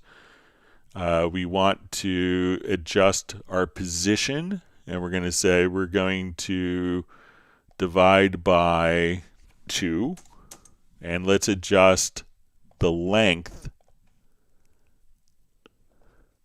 and we'll also divide by 2. All right, now if I did this right, we should see all these whole notes turn into half notes, and it should be half the length of the existing part. And we could just see that was automatically done right there. So again, we want to take the notes, take the position, divide by 2, length, divide by 2, and there you go. So let me know if that does a trick for you, Gerald.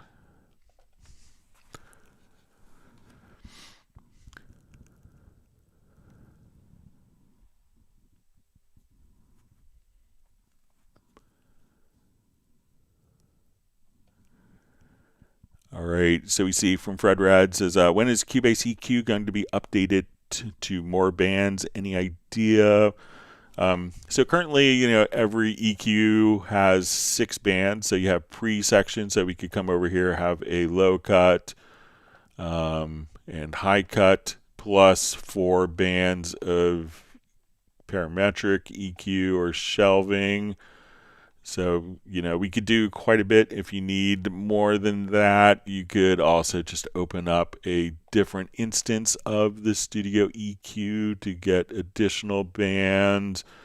Or if you wanted to go to another EQ of frequency, so this will give you 8 bands, but also in frequency, we could also just, EQ the mid and side separately, as well as if we go to, let's say, our left and right, we could just come right over here and adjust our left and right channels independently. So if you run the Studio EQ in this, we could have 16 in frequency, 16 bands of EQ, and 6. So you get 6 with the channel EQ. One more plugin, you can get 22. And probably if you need more than 22, often I say if you need, more than 6 bands, there's probably of EQ, there's probably a bigger problem to worry about. But you can just simply, have more bands of EQs as plugins as well.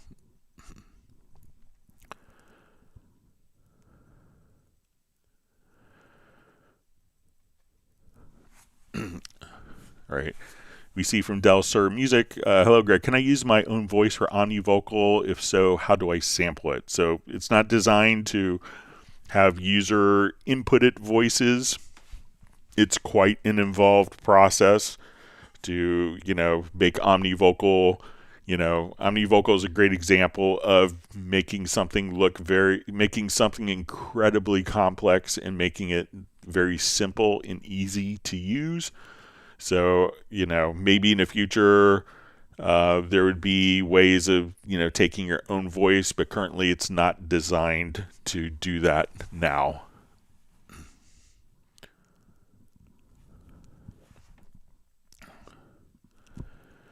All right, so Fred Red says, please, how can I do chipmunk vocals in Cubase 15? All right, let's come over. There's a couple ways of doing it. Let's see what good song we can destroy. All right, sorry. Muscle memory for. They moved one icon over. Still not fully into it yet. I have to relearn my muscle memory. Happens to me as well.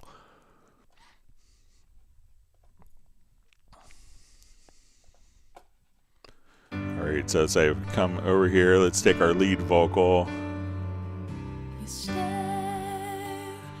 All right, so if you go to the inserts, we can come over to under pitch shift. And if you want to do pitch correct,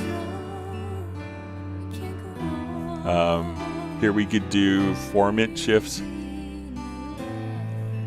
So if you want to take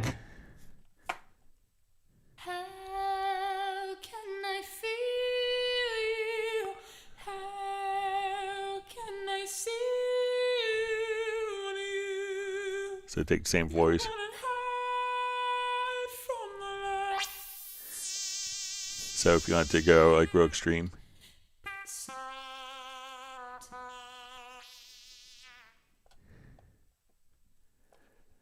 So like as you were working with it here, you could just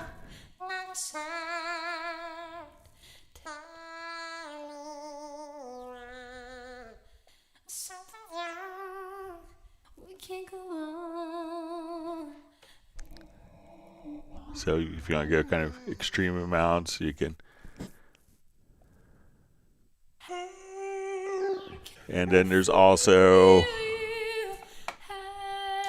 one of the new plugins that comes with 15. We'll try this as well. I haven't tried it for, called Pitch Shifter.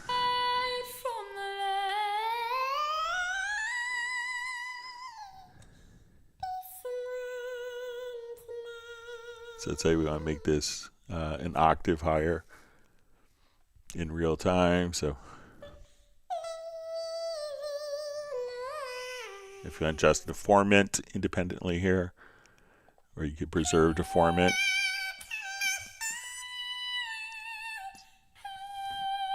And let's go. pretty extreme amount. It's crazy. So you're going to do kind of...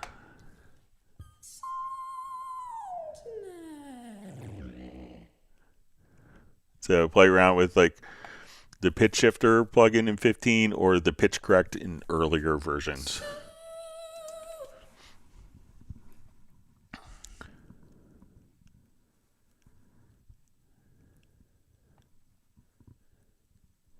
All right, wonderful to see Graham Witcher from Oxford. Glad you can make it today. He's received 1 gallon of amaretto chocolate.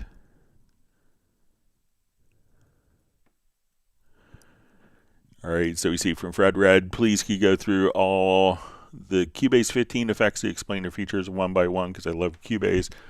So that could probably take like 4 or 5 hours. I'm probably not going to go through each of them for this question, but check out like the plugin reference and play around, open up presets. But if you have kind of like specific questions, I'm happy to go through that, but it's probably out of context for the live stream.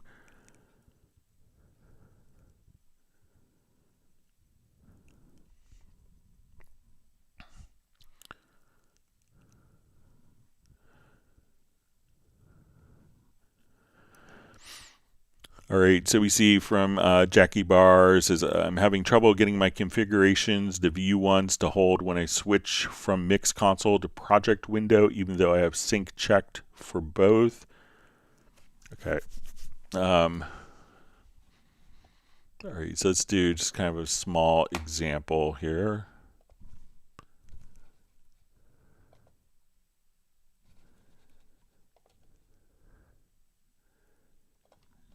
All right, so let's add 8 audio tracks. Let's add an instrument track and 2 effects tracks. Let's do a group and an effects track here.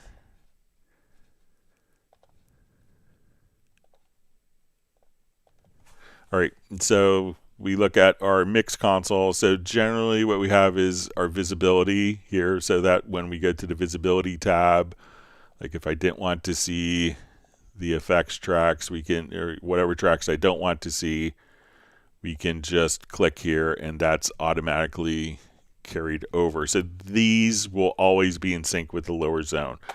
Now when we go to our mix console, let's say if I come over here, all right, and we can choose to, when we go to the visibility configurations, we click here, we could say, okay, let's sync this project and the mix console. So let me just bring up the mix console over here.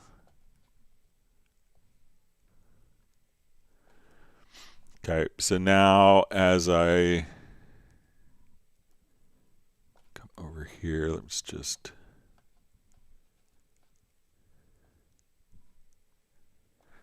all right, so let's say audio 1, 2, 3. I'm going to just hide these here.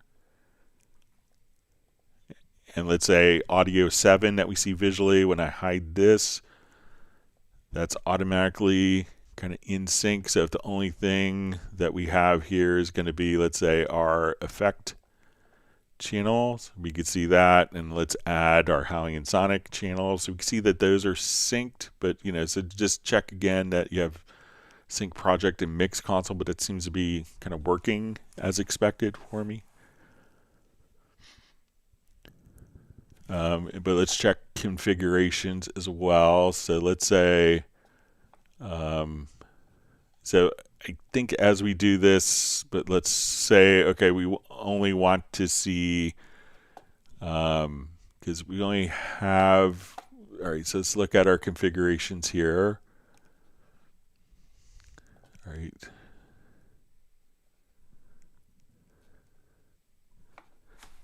So let's say if we go to our mix console, so we have our configurations here. So let's say I only want to let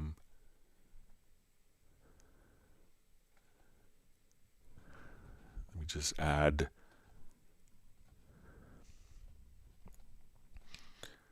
a loop here real quick. So we have some data.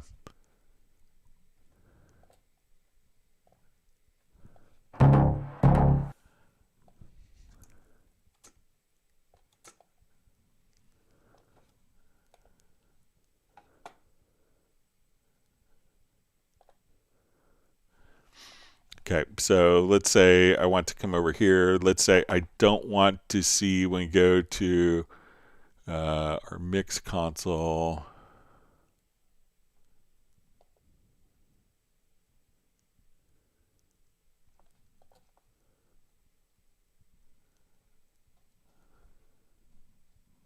Let me just see where it is in.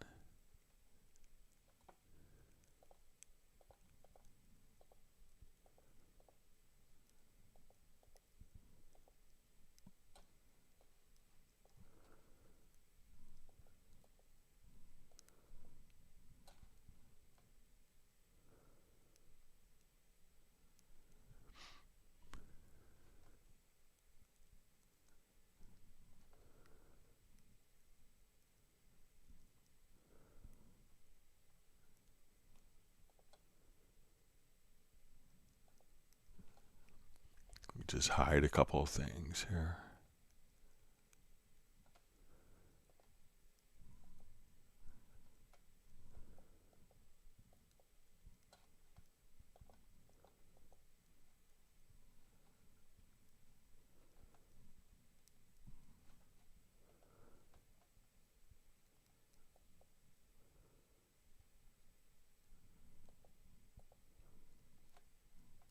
Sorry for blanking on this. I think the icon had changed.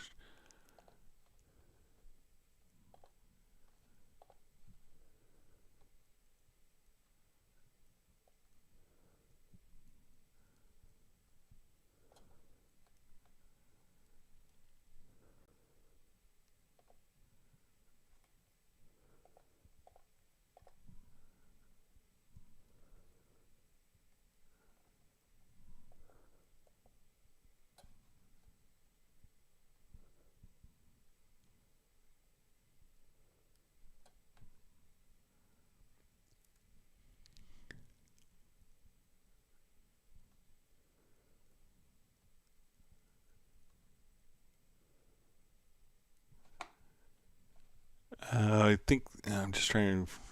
Let me just hide the.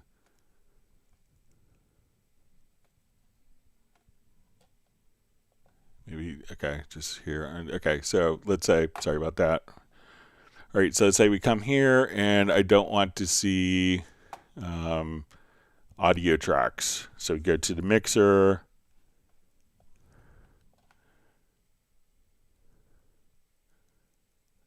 So I think that, when we do the sync here, that this is going to be for the visibility settings. So let's say when I come over here, let's go ahead and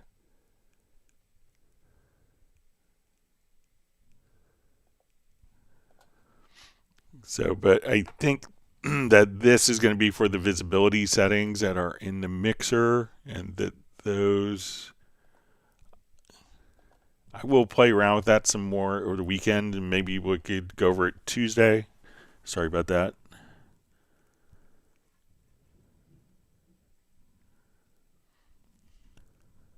See, Fred Red says, I think today's lessons helped me. Thank you, Craig.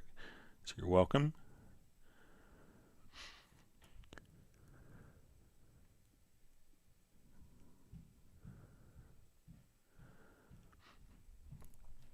All right, so we see from EasyK80 says, morning, would be super interested in how to save the fader position in a track/channel position. Always struggle to copy channel settings to new projects, especially multiple tracks. Okay, so let's come over here. Let me just, okay, so let's say in our console here, let's say, okay, we want to hide our input channels, and let's say we come over here and we have this kind of going down and then going gradually back up. Okay, so I want to save these 8 channels. So if we come over here, let's say we have audio 1 through 8. Okay, so we have these tracks. So now I want to save as a track preset. All right, and we'll come here.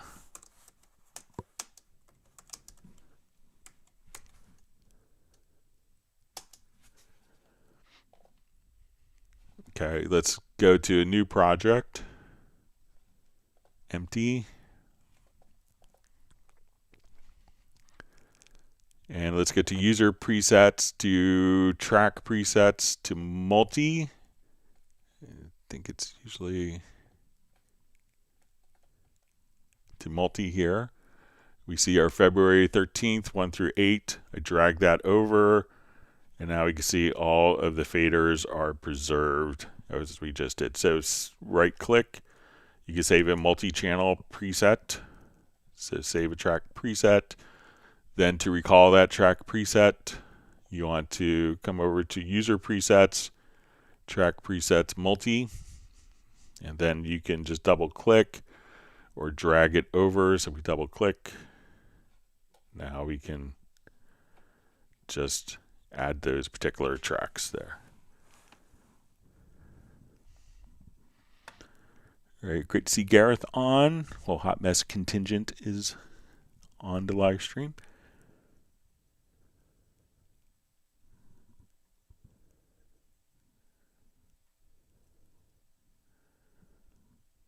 Let's see, Gareth has Nonstop Rain.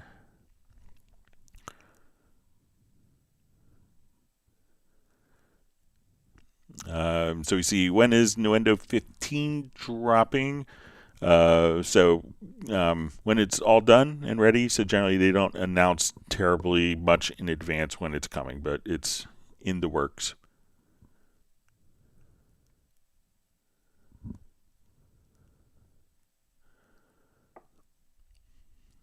So we see, Greg, please explain lo-fi plugin do we have in Cubase?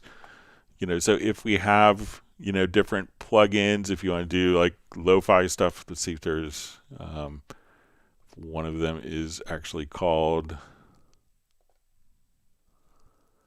All right, so let's come over.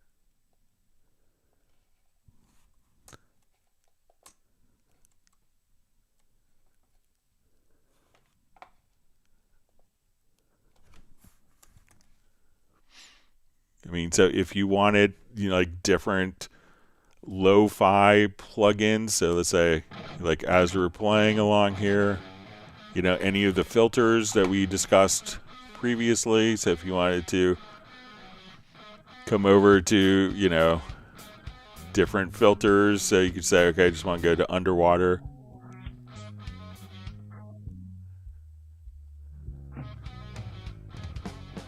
If you wanted to, kind of a classic one, if you go under distortion, called grungealizer. So if you just come here we could add noise, like vinyl crackle at 33, 45, or 78 RPM, distortion.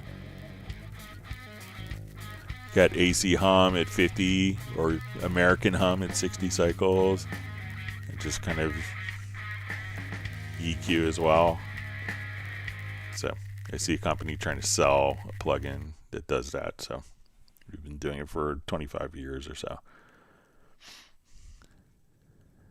All right.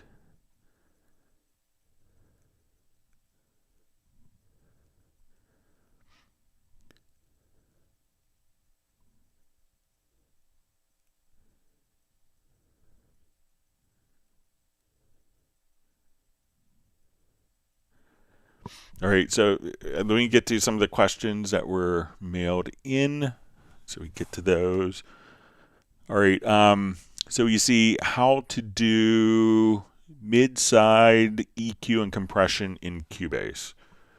Okay, so let's just go ahead and come over here. Let's just revert this. All right, so mid-side is, when we see MS, some people assume that it's going to be like mono or stereo, but when we deal with the stereo sound, we have left and right channel.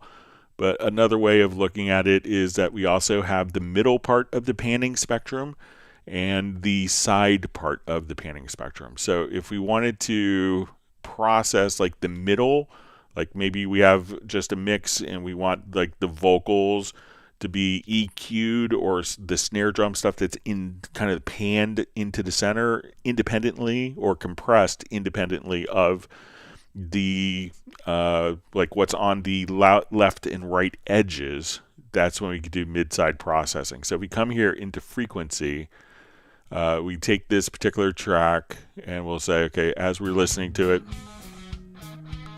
let's just change.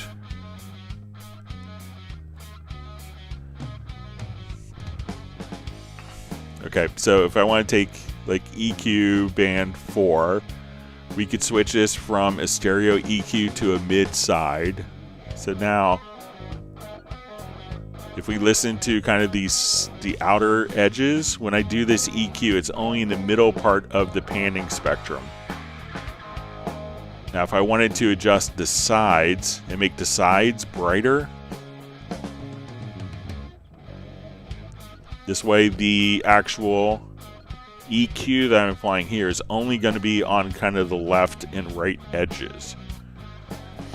So if we have like a middle part that we want to actually compress, we could just come right over here and switch this to a dynamic EQ. And as we just come over and look at the dynamics, we could just say, okay, let's, as we do this, and we could just look at kind of the full channel spectrum. So now I could just take this particular frequency range and we could apply compression just in that particular frequency range. So we could activate your dynamics, and now we could do independent dynamics control just of that one particular frequency range. All right, next question we had mailed in. Hello from Dublin, Ireland. Thanks for accepting me into your group. I'm quite new to Cubase, but I worked with the Yamaha AW2400 for recording since the 1990s. I'm trying to find out how to best sync the Yamaha machine to Cubase. I have MIDI cables set up, and how to sync from Cubase side remains a mystery to me.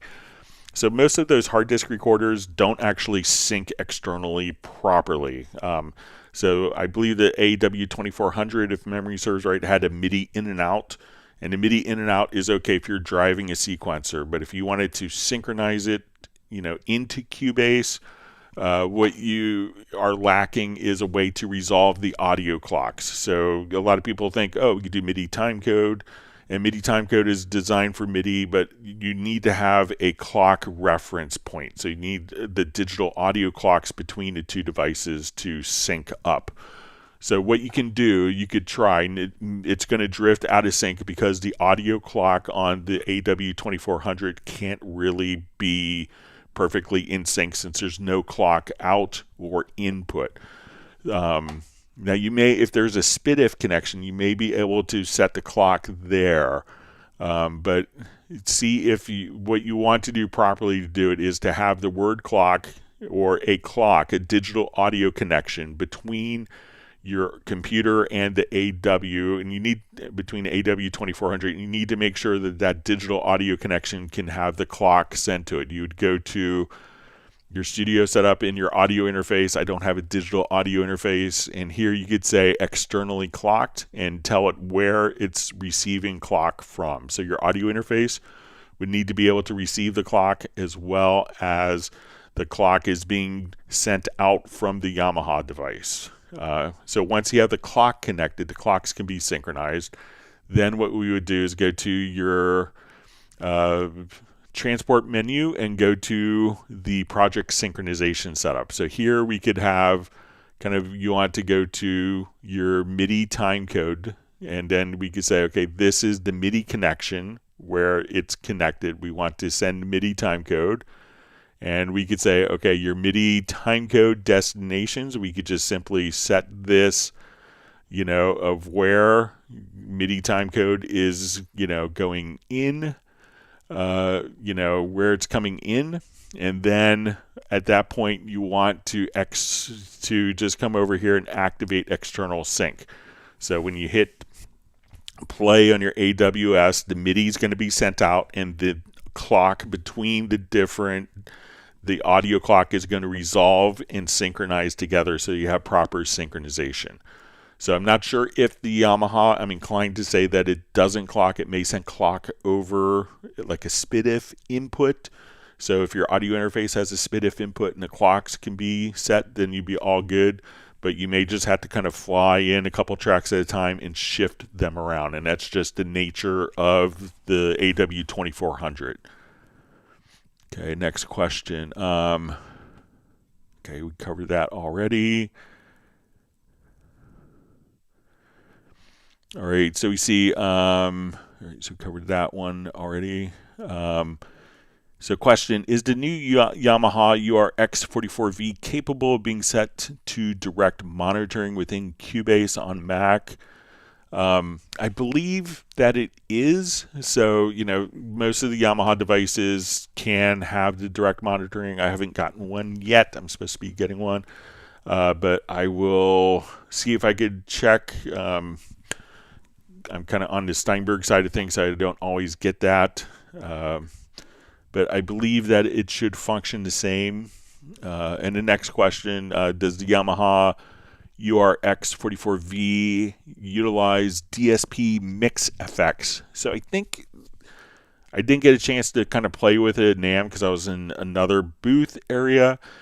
But I think most of the controls on the URX44 are designed to be controlled not from the external software, but from the front screen. It has a touch screen where you could go through and adjust all of the parameters there. So I don't think it uses DSP mix effects, but I'll see if I can get a clarification. Okay, next question. Hi, Greg. I'd like to use Celemoni's Tonalic in Cubase via ARA, but Celemoni has said there's work on Steinberg would need to do to make the ARA integration work. Is this being worked on, please? If not, can a request be made for it? So I'm not sure what the status is. I guess one of the great things with standards are there's so many of them. So I generally am not privy to like internal discussions between developers because I merely work for the distributor of Steinberg. I try to help out in many ways. So I haven't heard of anything, but I haven't asked either to see what's involved with it. But I will put the request in as well, just as a feature request that people are asking for that. All right, let's jump back, see if we get a couple more questions in from the live chat. Thanks for all the questions. Again, questions can be mailed in advance to clubcubase@steinberg.de. All right, as we see in our question from Fred Red, says how to score your vocals. All right, so let's say if we want to come over here, let's go to this particular track. I want to look at this in Very Audio for my vocals. And at this point, we could, so let's go ahead and edit our Very Audio. So I could spend some time kind of cleaning up segments, but since we're kind of short on time, what we could do is just extract MIDI from this. Now we have a MIDI event. So let me make this the active project. So let's take our vocals. We will choose to, under function, extract MIDI. All right, so now we can just go into our score editor and kind of clean stuff up as needed.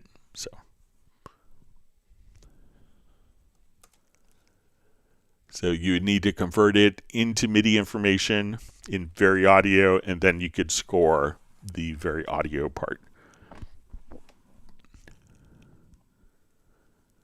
Fred Red just says, and Gareth just commenting on the Underwater plugin. All right, great to see Michael Pierce on from Grand Chapel Studios. All right, Uno Memento wants people to whack the like button.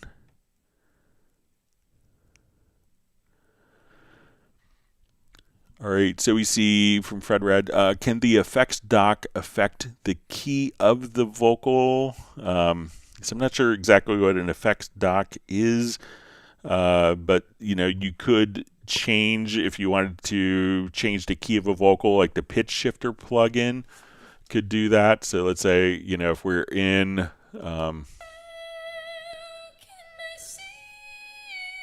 let's say we're doing this.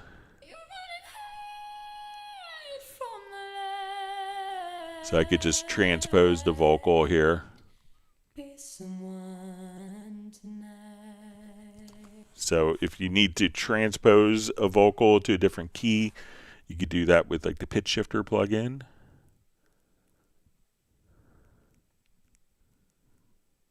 All right.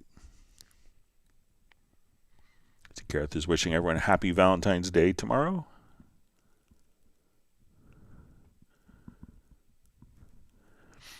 Let's see, Roland Stuff says, one of my many bad habits when creating a song is overdoing the number of places I use compression at track or group level, even on the stereo out.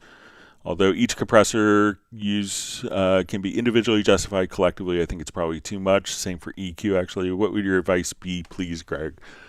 I remember talking with Elliot Shiner, who's like one of the most amazing mix engineers, and someone was like asking him, it's like, you must have used like all these amazing compressors when you mixed Steely Dan Asia. He's like, no, we had 2 compressors. And that's all we had in the studio. And, so I think people often look for compression as a way to kind of fix one thing. And I see people that, load up like multiple compressors and it's like, this is for this word, this compressor is for that word. So I think a lot of times people, use compression too much and it's kind of fights their own purposes. So, think very intentionally of why you're using a compressor, and could you just maybe adjust the gain with clip gain automation instead and still have it sound like a bit more natural. All right, so with that, we are just about out of time. I want to thank everyone for all the great questions. Sorry we had like more than an hour and 20 minutes more questions ago. We will be here on Tuesday for another 4 hours. Thanks for all the great questions. I want everyone to have a wonderful holiday. Or if you're celebrating Valentine's Day, we have President's Day here in the United States. Everyone, please stay safe and warm and healthy. And we will see everyone back on Tuesdays starting at 1 p.m. U.S. Eastern Time. Thank you very much. Have a great weekend. Goodbye.